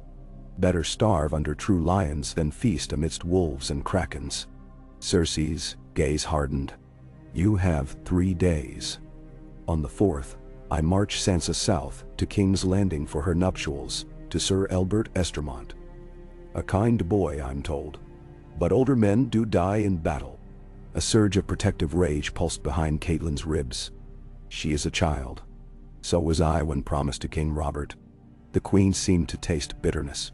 "And your Sansa has dreamed of crowns since she could toddle. So let us not pretend." "She dreamed of songs," Catelyn said, "soft but fierce. Tyres and lutes and gentle gardens. You turned those dreams to ash." "Songs end," Cersei snapped, then steadied. 3 days. Bring me the Kingslayer or bring me your surrender. Else take this one child and count your fortune. Arya runs wild somewhere in the Riverlands, flitting from fire to fire. Should you find her first, congratulate your luck. Should we, I make no promise." A lie. Catelyn read it in the glint of those green eyes. Arya was likely captive, hidden, but proof could not be rested here. She must gather pieces, stall long enough. She stepped forward, ignoring the seated queen, and met Sansa's gaze. Tears trembled on the girl's lashes, but she held composure. A knight stood behind her with hand upon hilt. Catelyn raised both palms. Let love shine unspoken. Sansa's shoulders straightened. Courage. Dark. The silent exchange lasted 3 heartbeats. Then Cersei cleared her throat. "We are done." She rose. "Lady Stark will be escorted to quarters." Sansa returns to her rooms. But the courier Benford slipped into the hall through a servant's door, eyes darting. He bowed stiffly. "Pardon, your grace. Articles of hospitality preclude a mother parted from child more than one night. By custom of River Run and King's Landing both." "Mention on the..." Cersei's eyebrow arched. "Do you lecture me on southern customs, Northman? Only recall, my lady, that a mother's presence keeps the hostage docile." He smiled meekly. A prudent caution. Catelyn caught the cue. Benford must have learned something, needed time. She spoke quickly. "I will remain as guest here with my daughter until word answers your demand." She lowered her voice to steel. "Refuse, and you proclaim the charade." Cersei considered. The silence stretched. One could hear the fountain in the courtyard beyond, water arguing with stone. At last, she inclined her head the barest degree. "One guest bed only. Take it." She flicked her fingers, and attendants moved. Sansa was allowed to cross, slow, into her mother's arms. The feel of her, warm, trembling, alive, nearly unstrung Catelyn. She clutched Sansa tight. "Return her to her cell at dawn," Cersei said, turning away. Sansa made a tiny sound, half sob, half breath. Catelyn whispered, "Not cell, room," loud enough the queen might hear. Cersei's steps paused. She glanced back, lips thin, but said no more. They were guided to a modest chamber overlooking the harbor. One bed, feather-stuffed though lumpy, a hearth where coals smoldered, a narrow window barred. When the guards closed the door, mother and daughter stood a moment, gazes searching. Then Catelyn cradled Sansa's face, kissed forehead, cheeks. The girl's composure cracked, tears spilled. "Mother, I feared. I know." "Hush." Catelyn rocked her, as she had in the nursery at Winterfell. Salt tears mingled. At length Sansa drew back, wiped eyes. "I tried to protect Arya.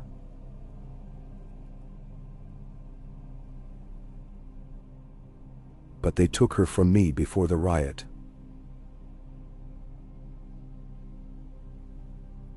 I have not seen her." "Where were you kept?" "First the Red Keep, then here a moon passed. They say Lord Ramsay's men hunt Arya in the fields." Ramsay Dotall. A viper wearing his father's colors. So Bolton claws reached further than banners showed. Sansa hesitated, glanced at the door, then drew from a sewing pouch a folded scrap. "I overheard Sir Amory discussing ravens. I copied the cipher as best I could." "Then?" Catelyn unfolded the scrap. A child's hand traced letters. "Ram arrives dawn with girl. Surety, knows. Knows. Perhaps a code name, or Jane Poole. Once captive in Harrenhal under false identity. If Ramsay Bolton, now claiming to be a son of the Dreadfort, delivered a girl, it could be Arya, or a counterfeit to wed to some northern lord, as rumor along the Trident suggested." Benford knocked softly. Slid in. His eyes swept the chamber, lingered on Sansa with a flicker of relief. He spoke in careful hush. "I bought words in the cookhouse. Bolton riders due by sunrise, escorting a mystery package for the queen. Boxed, they said, like cargo." One guest girl-sized. "Then the one." Catelyn showed the cipher. Benford frowned. "Knows." could stand for Arya underfoot. She was always underfoot when we encamped at Moat Catelyn last year. Or it could be a ruse, Catelyn said. A false area to trade north. Either way, Benford replied. The Queen wants Bolton proof before she risks handing you both girls and the Kingslayer exchange. His expression hardened. We can take the package first. How many men loyal in the garrison? 10 northern smallfolk pressed into kitchen duty. They'll answer if freed, but Bolton has 20 riders, Lannister 50 men-at-arms. Too many for open battle in narrow streets, Catelyn mused. Yet, there's the harbor. Benford's eyes lit. Fishermen I spoke with loathe red cloaks. If we gain the docks by darkness, we could slip on a sloop, intercept Bolton boats at estuary mouth. Catelyn looked to Sansa. Can you endure another night apart if it wins Arya? Sansa's answer came without pause. I will. She hugged her again. Stay silent when guards come. Pray, but not too loud. And remember, you are a Stark. Fear cuts deeper than swords. Benford arranged the venture. At moonrise, while a chambermaid served stew and barley bread, he feigned drunken stumble, toppling Tureen onto guard boots. In the scuffle, Catelyn palmed the servant's hairpin. Iron, 4 inches, sharp. She hid it in her sleeve. 2 hours later the guards changed, leaving them with a young Lannister recruit who smelled of sour wine. Catelyn brewed fig tea laced with enough poppy syrup to fell a bore. She coaxed the boy to drink, pretending motherly warmth. He sank snoring against the doorpost. Benford reappeared, cloak reversed to drab sailor's cloth. They bound the lad gently, gagged him with torn bedsheet, slipped into hall. Torches sputtered low. The keep slumbered. They avoided main stairs, using servant passages scented of tallow and onion. Near the stables, 2 Bolton men gambled over knucklebones. Benford loosed a whistle.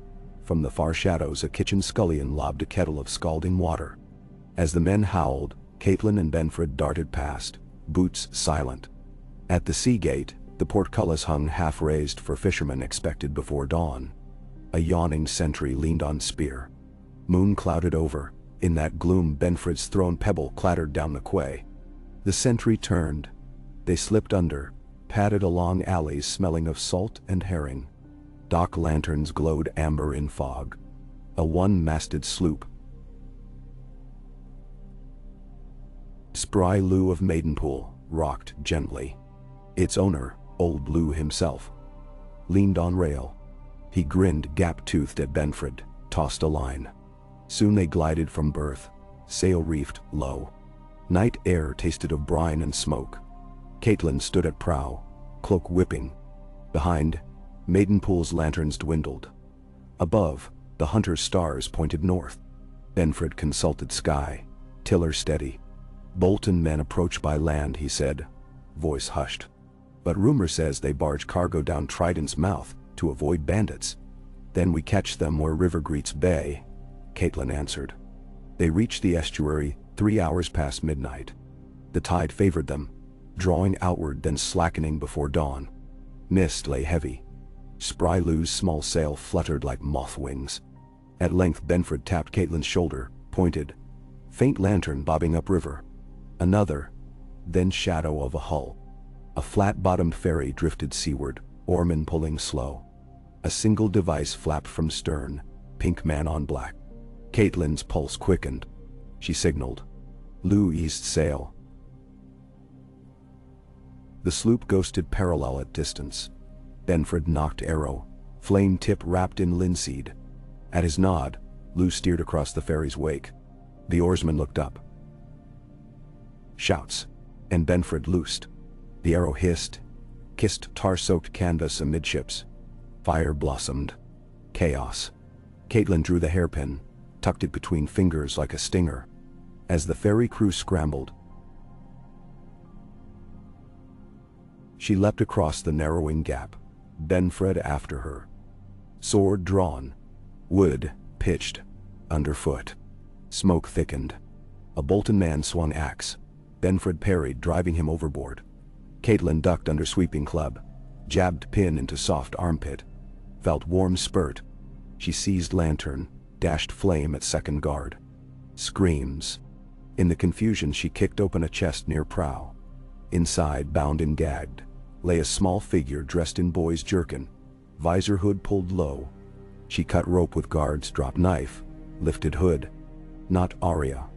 The girl wore sandy hair cropped blunt. Bruises marred her jaw. Eyes wide, terrified. Yet Catelyn recognized features of Barrington. She had dined with Lady Dustin's serving maids once and seen similar lines. This must be a stand-in, groomed to play Arya before northern lords. Proof Bolton meant to foist a false wolf on the realm. A new surge of fury lent strength.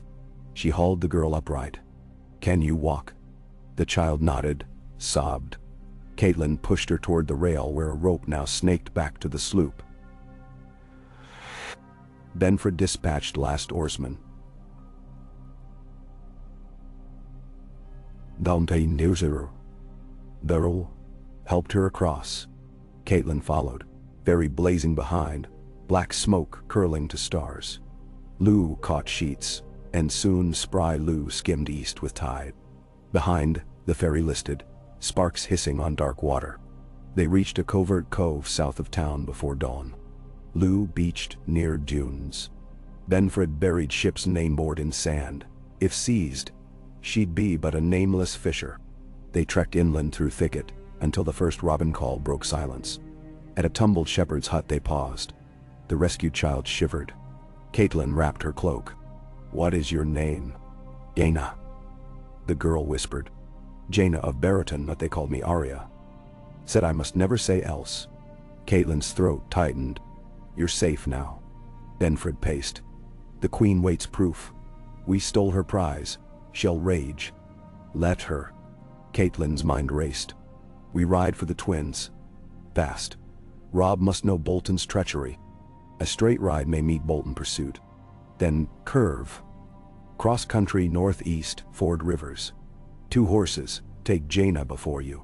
They scrounged the hut, found coarse cloaks, stale rye loaf, water skin. Benford set snare for hares. Time pressed. They trekked west till they met King's Road by noon. No banners in sight. A wizened peddler with mule cart grudgingly sold them 2 garrons for 3 silver stags, enchanted by Catelyn's tearful tale of fleeing a cruel husband. Soon they rode, dust rising. For 5 days they traveled through wooded vales and wind-scoured flats, sleeping beneath hedges, sharing thin soup heated over twig fires. Jaina regained strength, though night terrors woke her, memories of men rehearsing lines. "You are Arya Stark. You rode ahead of Robb. Smile, do not scowl." Catelyn soothed her, humming a lullaby of the Vale. Benford kept watch, bow never far. On the 6th dusk, they sighted the twins' eastern towers. Northern sentries hailed, astonished. Word flew. Horns sounded. Catelyn crossed the bridge she had taken in blood days before. Seems a lifetime. Robb waiting in courtyard, cloak fur-lined against spring chill. He embraced her, saw Gian, listened as she unfolded events. Cersei's demand, false Arya, Bolton complicity, destroyed ferry. Robb's face darkened. "Bolton sells us salt while flaying our kin. We must strike before they rally?" Brynden urged, summoned from council. Robb agreed. Passage through moat Catelyn reclaimed. Dreadfort isolated. Assemble banners. Yet Catelyn touched his sleeve. "First, we answer the queen. We found no true area. But we offer word. Return of Jaime in exchange for full Stark kin. Proof before release." Robb eyed her. "If she holds Arya, she'll protest truth." "Let her prove it," Catelyn said. "We hold Jaina as mirror to her lies. Expose the game and realm. Sees what honor sits on lion throne." Then, that night ravens flew. One to Maidenpool, sealed with direwolf wax, demanding living proof of Arya within 10 days. One to White Harbor, instructing Lord Manderley to close harbor to Bolton ships. One to Bear Island, summoning longships of the north. Within a fortnight, replies returned. Maidenpool Raven bore only 2 words, scrawled in green ink, "Brave choice." Another, captured near Barrington, carried message from Roose Bolton. "The North remembers who sits Winterfell's ruins." It chilled Catelyn, yet strengthened resolve. Robb marched next dawn, 5,000 spears, 1,000 horse, east to the neck, leaving Tallheart garrison at Twins with Catelyn to manage letters. She kissed his cheek, whispered valor. Jaina begged to ride north with the king, but Catelyn kept her safe. Days blurred into ledgers, logistics, talk of ravens. One twilight, as she walked walls, a horn blew thrice. Friend returning. She hurried to gate. Through gathering dusk rode 3 figures under truce flag. Brienne of Tarth astride a huge warhorse, a gaunt Septon leading a Roundsey bearing a bound prisoner. Jaime Lannister, shackled yet grinning wolfishly. Brienne dismounted, bowed. My lady, I swore to return him. He lives. She glanced, self-mocking. Though my oath once broken, I amend now. Catelyn's heart thudded. Robb would scowl, but his mother had new tools. She ordered Jaime housed in tower cell beneath watch of 4 loyal Karstark men. She spoke to him but one sentence. Your sister's hourglass empties. He only smiled. Next morn she penned again to Cersei. I hold the Kingslayer, and I hold your lie exposed. Produce Arya alive at neutral ground within 10 days, or I yield these truths to every great house. Your pact with Bolton to deceive, your intent to wed false Stark.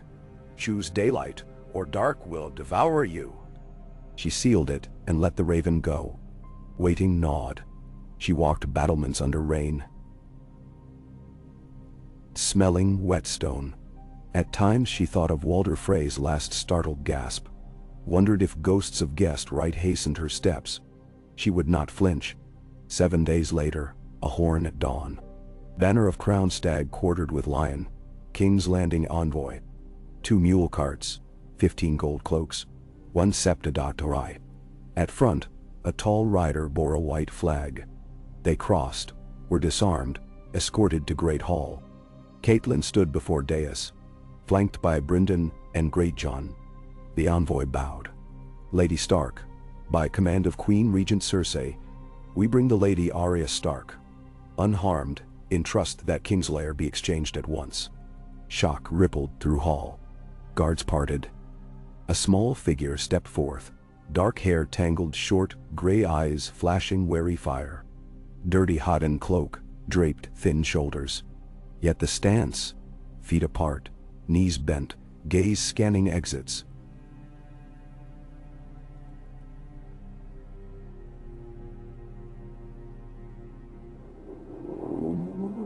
Catelyn's throat closed. She strode down, knelt, cupped the face. Bruised lip, scar on brow. Arya's eyes swam. Then arms flung around neck, fierce. Mother, came muffled sobbed word. I kept needle. They tried. But I kept. Catelyn wept silent. Brynden verified identity by half-hidden birthmark near collarbone Derto. The envoy produced parchment signed by Cersei, specifying Jaime's release in 10 days upon safe deliverance of both daughters past Moat Cailin. Robb still rode, yet this mattered now. Catelyn agreed. Arya would ride north with Sansa under Stark escort. After they crossed Neck, Jaime would be set free at the crossing where Lannister men would receive him. Sworn before gods and men in writing. The envoy departed. That night, Catelyn prayed beneath small heart tree, transplanted to courtyard. A gift from Mormont saplings. She thanked old gods. New, nameless. Yet Peace's shape remained brittle. Bolton still treacherous. Frey hairs nursing wrath. Lannister power wounded but not slain. Jaime's release might yet tip scales, or break them. Before dawn, Arya slipped from bed to stand watch on wall, needle at hip. Catelyn found her there, hair whipping. Arya breathed sea-scented air. I won't be caged again, she said quietly. You will ride free, Catelyn promised. Home. Arya's gaze wandered toward northeast horizon. If Winterfell still stands. It will, Catelyn answered. Firmness steeled by mother's will and by the river's relentlessness inside her. Stone can char, timbers burn. But we carry Winterfell in our blood. We will lay each gray block again if we must, With our own hands. Arya smiled, thin but fierce. Then I'll fetch stones. Below, dawn bloomed fiery crimson across sky. Blood-colored. Yes, but also the color of new roses, of hearth embers promising warmth after night's long siege. Catelyn drew her daughter close and felt the tide of war pause. Not cease, but pause long enough for one mother to believe that knives might one day rust and children might laugh beneath apple boughs unburned. And she thought of the river, and of the dagger still sheathed, and of every choice still to come, each a ripple widening. But for this breath, the water lay calm, and the morning shone on two wolves who would not drown. Ka. Wind off the bogs of the neck carried a thin reek of peat and stagnant water, so different from the salted tang of Maidenpool that Arya wrinkled her nose as the column wound north along the causeway.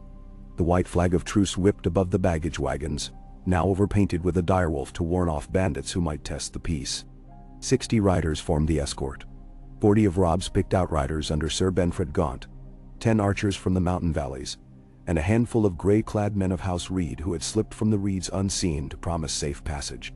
Most rode sullen, suspicious that any treaty sealed by Lannister wax would hold longer than morning frost. But none questioned the order. Keep the king's sisters alive at any price. The exchange of prisoners lay 12 days ahead, at the crossing, yet the real peril lay behind every tussock and half-drained pool. Boltons skulked somewhere out here. Wolves flayed and hung on pink banners, hunting for Gianna's loss and their queen's chagrin. Catelyn kept pace near the center, Sansa drowsing against her shoulder in the jolting wagon, when sleep claimed her. Arya, restless after months of walls, insisted on riding a shaggy Garin at the flank. Needle buckled against her hip despite dour clucks from the Septa Cersei had pressed on them for chaperone. The sword's small hilt jutted like defiance with each bounce of the saddle. If the girl tired, she never showed it, though dark circles smudged her eyes. Mist pooled knee-deep by late afternoon, ghosting the causeway so that hooves splashed in clouded water. Frogs croaked, unseen. Catelyn felt the north drawing nearer with each breath. The cool, damp air, the flat tang of bog myrtle, the familiar hush of sky uncluttered by gulls. She closed her eyes once, listening, half expecting the distant howl of wolves. What answered instead was Benfred's whistle. He reined in, signaling halt. Ahead, the causeway narrowed over a stretch where weather-rotted planks bridged black water in 3 long spans. At midpoint stood a figure wrapped head to toe in patchwork gray and green, spear butt planted, reed cloak fluttering. 2 smaller shapes waited crouched behind a jackstraw of driftwood and bent dwarf willow. The lone figure raised a hand in greeting. Benfred spurred forward 5 paces. "Who stands?" The stranger's voice drifted, thin as wind, through sedge. Mira House Reed, sworn to Greywater Watch, bound by oath to the Kings of Winter. Catelyn nudged her palfrey to the van. Recognition flickered. Ned had spoken of Reed children who visited Winterfell the year before Bran's fall. "Mira." "It is Catelyn Stark who rides here. If your house still holds faith, let us pass." Mira advanced, pushing back her hood. Hair of mossy brown framed a face older than Catelyn remembered. Leaner, eyes deeper set, a thin scar parting one brow. Beside the makeshift barricade a boy rose, Jojen, long-limbed, seeming frailer still, yet with that same uncanny calm shining from sea-green eyes.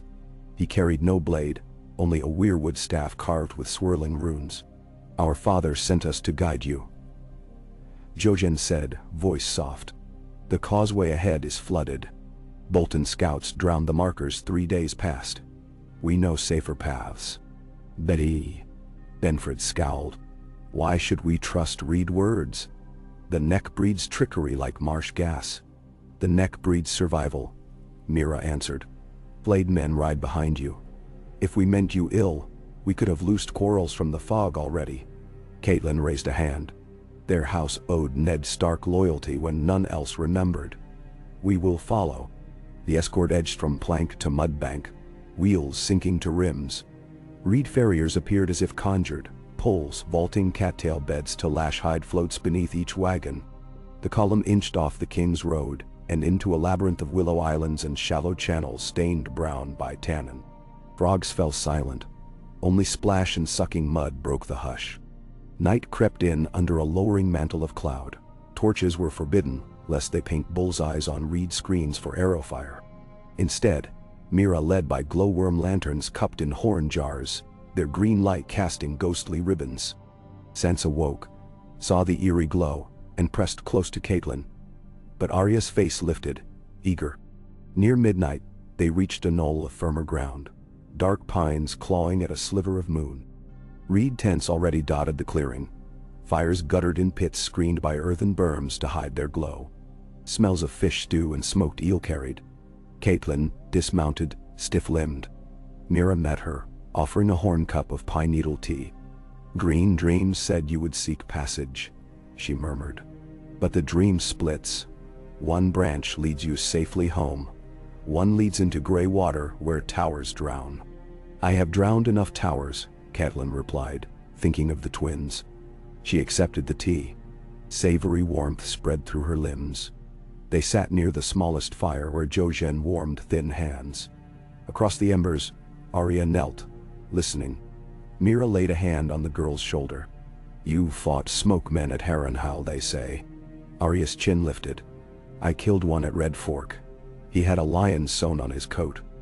They are all pusscats inside." Jojen smiled faintly. "Cats fear water. Bolton hunts behind cat claws now. Together they track prey they think weak." Catelyn sipped. "We threw their prize to the river and burned their ferry. Yet, they ride." "Bah." "Ramsay's hunger is not for prizes," Mira said. "He flays to whet fear, then rides fear to flesh." Catelyn's stomach clenched. "How far behind?" "The bog listens," Jojen answered. 3 days hard on horse. Perhaps less with dark wings." Benford strode from the shadows, helm under arm. "Bolton men know we travel under truce. They spit on truce, but they know. If they strike it sours Cersei's bargain, yet what cares a flayer for lion's pride?" Catelyn met his eye. "Which is why we vanish. Reedways leave no trail a mainland hunter can follow." "Now." Mira touched 2 fingers to brow in assent. "8 dawn we take the hidden water stairs. By dusk you sleep beneath the weirwood hall of Greywater Watch, and no Bolton will find that hall save in nightmares."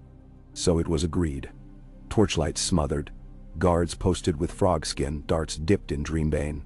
Catelyn bedded her daughters between herself and the fire.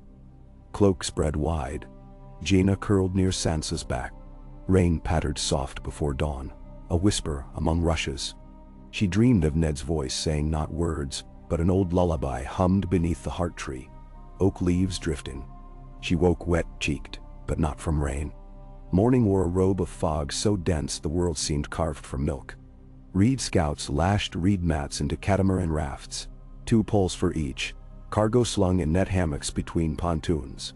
Horses balked until sweet mash lured them onto floating platforms, punted by silent crannogmen. When all was ready, the convoy pushed off along a channel, no wider than a cottage hallway. Water black, but only as deep as a man's thigh. Pale green duckweed closed behind them, erasing passage. Heron startled, beating languid wings across the mist. Hours merged into whispers, breath, soft pole thrusts.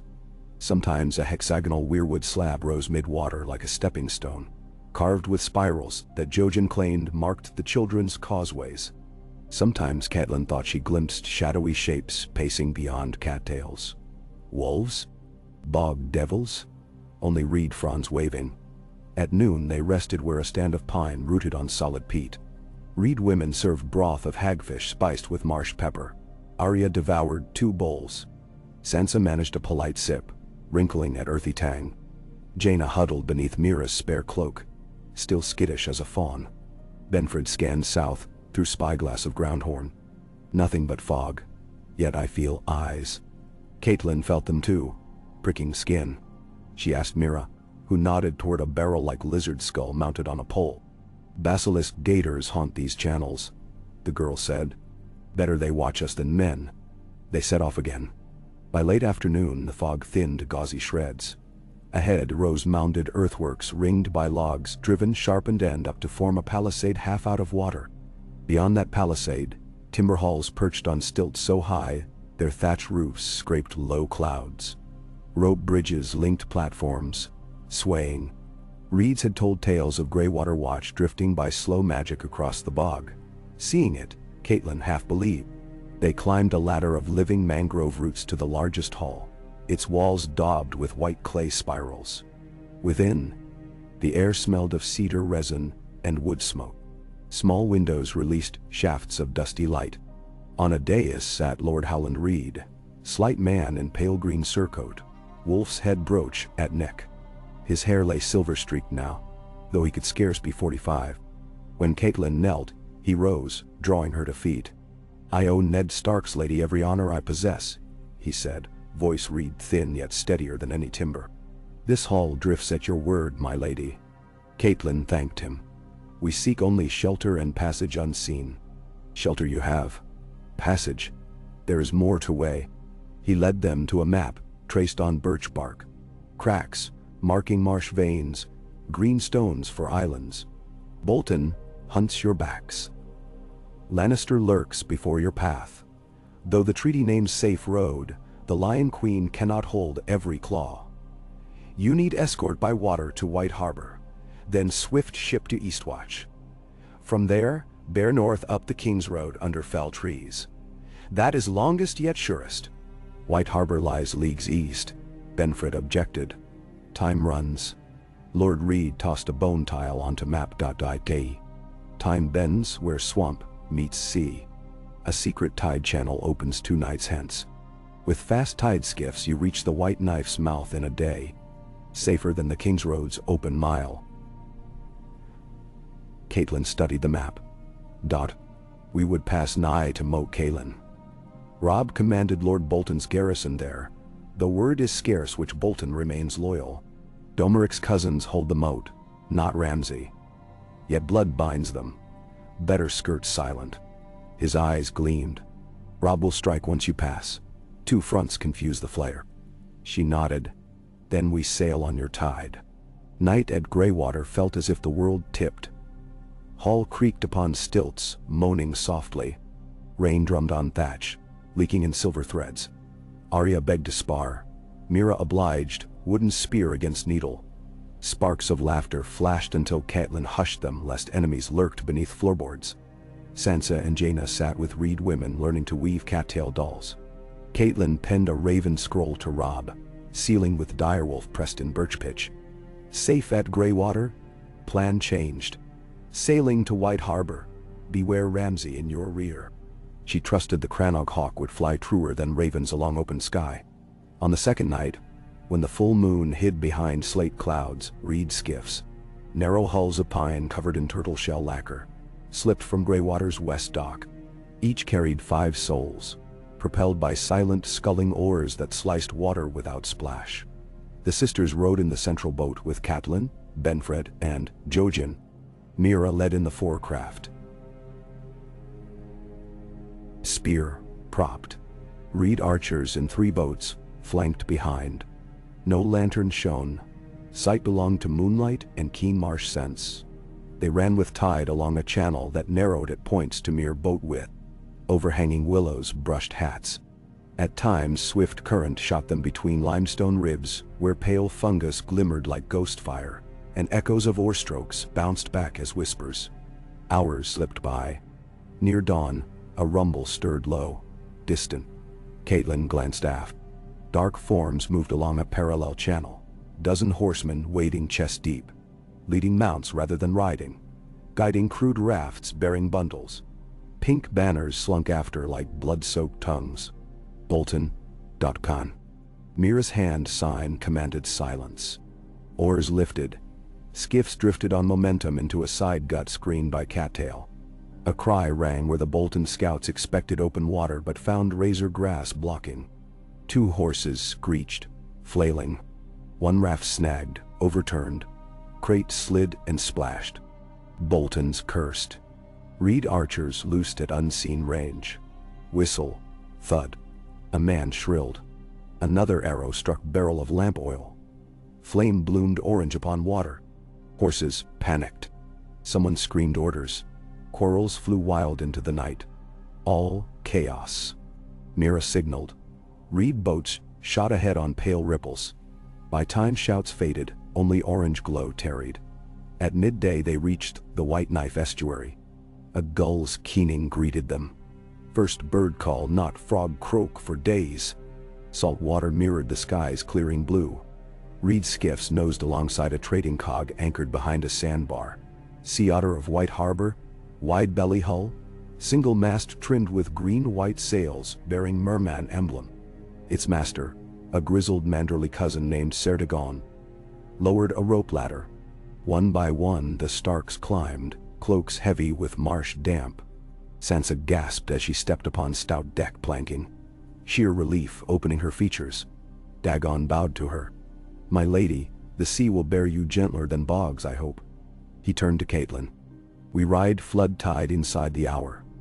No red cloaks patrol today, none this week.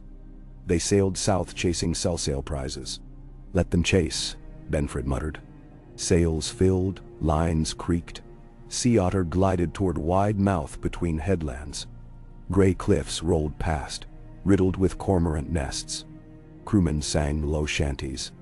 Jojen and Mira remained ashore with their folk, melting back under green canopy before ship cleared Vegeline shore. Catelyn watched them vanish, wondering if she would meet them again in any world not haunted by war. The voyage up the White Knife passed swift. Dolphins raced bow. Rainbows arched in fine spray. Jaina broke into hesitant laughter, chasing gulls across deck. Arya shadowboxed with Benford among coils of rope. Only Sansa turned pale at heave of hull, but ginger tea steadied her. On second night, Castle New was sighted glittering candlelit windows high against the eastern bank. On third noon, the massive seawalls of White Harbor rose, marble gleaming beneath noonday sun. Trumpets sounded from battlements as sea otters sailed into the mid-harbor. A crowd already thronged quays, word of royal passengers preceded by Reed Raven. Lord Wyman Manderley awaited at the Wolf's Den pier, broad-chest armored under ermine mantle, despite mild breeze. His younger son Sir Wylas stood beside. Wyman bowed deeply, belly straining clasp. "Your Grace of Winterfell," he greeted with flourish to Catelyn, "and my fair nieces Sansa and Arya, White Harbor bleeds with joy to welcome you." They escorted them into a litter borne by 6 men-at-arms. Banners of Stark and Manderley crossed overhead. Trumpets hailed along every avenue, fishmongers and vintners throwing petals, small folk cheering. To Catelyn it felt dreamlike, applause while war charred fields mere leagues away. Yet she raised a grateful hand, letting the cheers feed hope. Inside Newcastle's great hall, they bathed, robed in soft fleece, dined on creamy chowder of cockles, roast quail stuffed with cranberries. Lord Wyman listened as Catelyn explained Bolton pursuit and Lannister treaty. His jovial eyes hardened. "If Bolton violates truce in my lands, his skin will tan the same color as his banner." He swore to dispatch Raven barges warning Deepwood Motte and Bear Island. While Sansa and Jaina retired to cushioned chamber overlooking harbor, Arya slipped from supper to spar with Manderley guards. Catelyn found her later, cheeks flushed, hair plastered.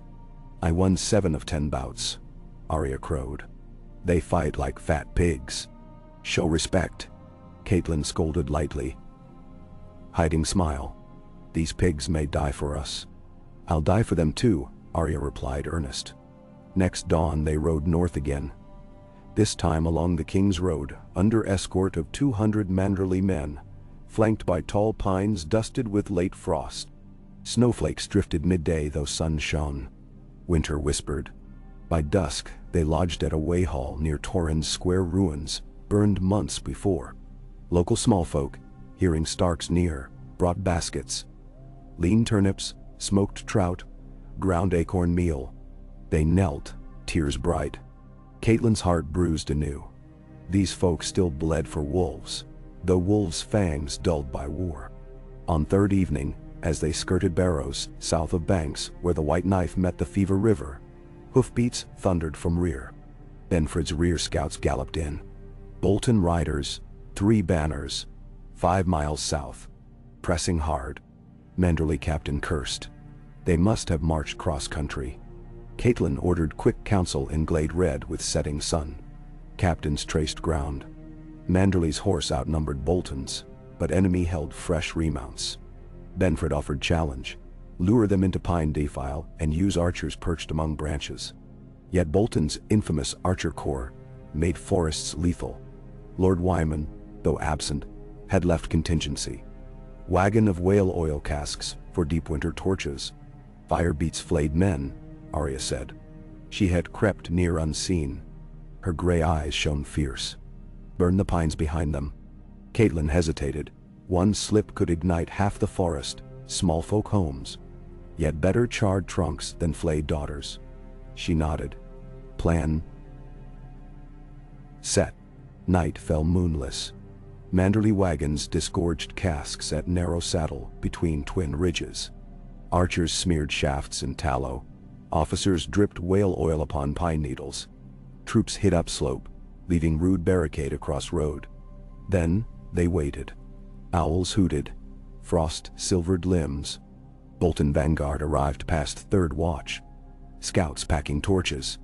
They approached barricade, found crude roadblock. Sir Austin Frey, leading under Bolton colors, barked orders. Men dismounted, axes rose. At signal, Manderley archers loosed ignited arrows overhead. Whale-soaked needles whooshed alight, blue-green flame racing in a horseshoe around vanguard. Pine pitch exploded, towering pillars roared. Horses reared. Screaming, Bolton men hacked at burning saplings, showered by sparks. More Starks sprang from darkness, blades glinting. Confusion reigned. Benford led charge down slope. Spear-splitting bellies. One Frey lieutenant tried parley, shrieking safe conduct, but arrow transfixed his throat. Arya wanted to join battle. Catelyn held her back, heart hammering. Smoke churned thick, stinging eyes. Flames cast writhing shadows where men grappled, steel glancing orange. Finally, horn blared retreat. Bolton rear guard spurred, trampling comrades to burst north along river flats. But Manderley cavalry intercepted, driving remainder into marshy mire where their heavy destriers foundered. Dawn's first light revealed charred corpses, blackened pine still crackling. Manderley losses, 12 men. Bolton dead. Near 50, many flayed sigils half melted. Catelyn walked battlefield, cloak over nose. Among fallen she recognized sigil of Serwyn, flayed. A hostage turned traitor, perhaps. She found Hostine Frey wounded yet breathing, legs crushed by fallen trunk. He glared hatred, even as sweat beaded. Frey blood will drown you, he rasped. She knelt, voice cold. Frey blood already rots river mud. Swear fealty now, and live. He spat soot. Walder's bones cry vengeance. Then cry across a long, long gallows. She rose. Benford ended Hostine with clean thrust. Ash fell like black snow as they buried Manderley dead beneath cairn of river stones. Forest smoldered through morning, but firebreak set by reed wise women prevented spread. By noon they marched again, leaving charred Bolton heap for crows. 2 days later, they reached the ruins of Winterfell. The sight stole breath. Curtain walls jagged. Gatehouse collapsed inward where ironwood doors lay splintered. Black char streaking tower stumps. Yet fresh scaffolds gripped outer walls. Repair begun. Work crews bustled, hauling quarried stone. Banners flew. Daira Wolf of Stark, Bear of Mormont, Moose of Hornwood. Ravens circled the broken first keep, where once Bran fell. Snow lay in hollows, but campfires dotted grounds. As escort crossed shell-pocked courtyard, cheers rose. Small folk masons dropped hammers, raising fists. A grizzled woman in bearskin strode forward. Maid Mormont, face scarred yet radiant. Behind her, tall gray Masser Manderley bowed. Winterfell lives, Mage declared. Voice like winter surf. The roots held, and so do we.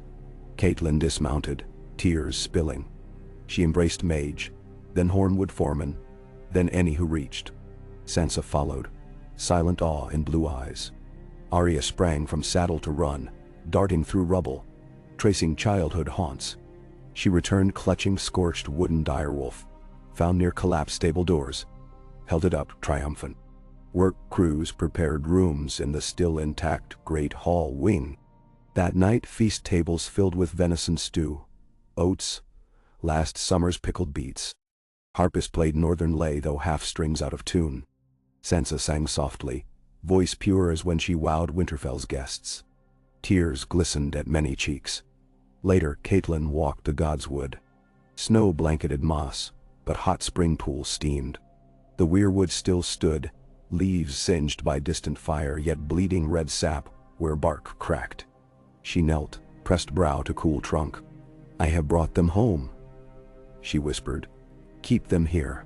Footsteps approached. Arya, barefoot. The girl knelt too. "I dreamed of this tree in my cell," she said. "I heard it talking." "What did it say?" Arya shut eyes. "It," said the pack survives. She opened them, fierce with certainty. Catelyn hugged her. "The pack survives," she echoed. 3 days they rested while ravens flew to Robb, who camped beyond the Green Fork, marshalling assault on Moat Cailin. Reply came swift. He marched to join them, leaving Bolton rebels boxed. 10,000 men longed to see Winterfell whole again. He urged Mother to guard keep until his standard flew above ramparts. Jaime Lannister remained prisoner in Tower Cell at Twins, under guard of Great Jon and Karstark, after long debate. Robb feared releasing him until Bolton threat quelled. The treaty's 10-day term lapsed, but Cersei had broken own conditions once Bolton drew blades. A raven from Maidenpool bore single golden hair tied in knot, a warning or plea. Catelyn crushed it, resolved that lionlings would wait. On the 7th day, outriders announced banners visible. Dire wolf, trout, roaring umber giant.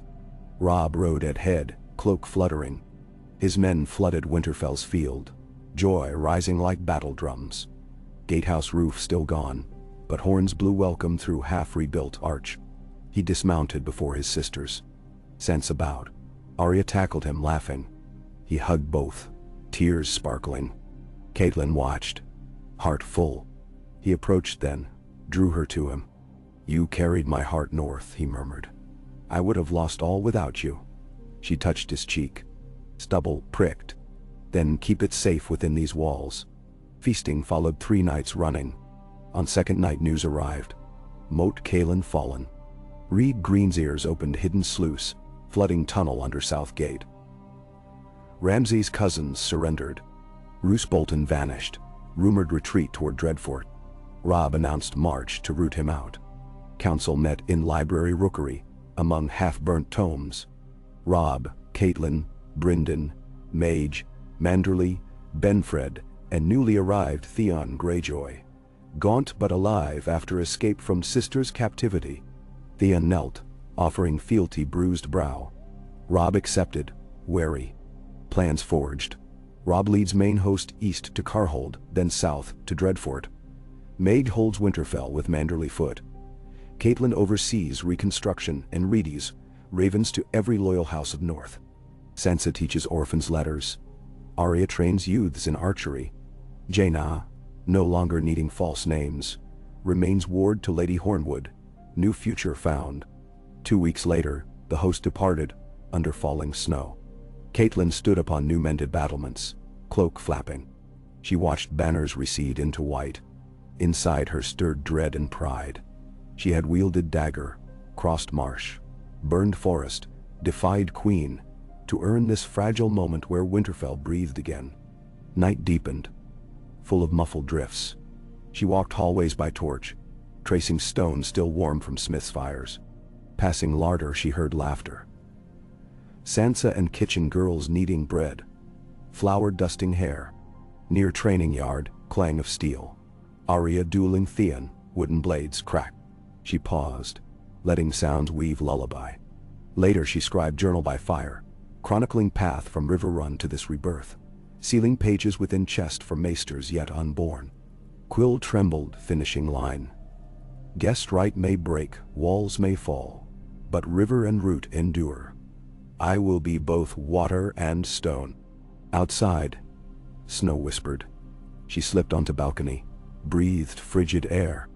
Northern lights shimmered faint above, green ribbons dancing high. She thought of Mira's words, towers drown or towers stand, depending on choice. This tower, rebuilt stone by stone, would stand.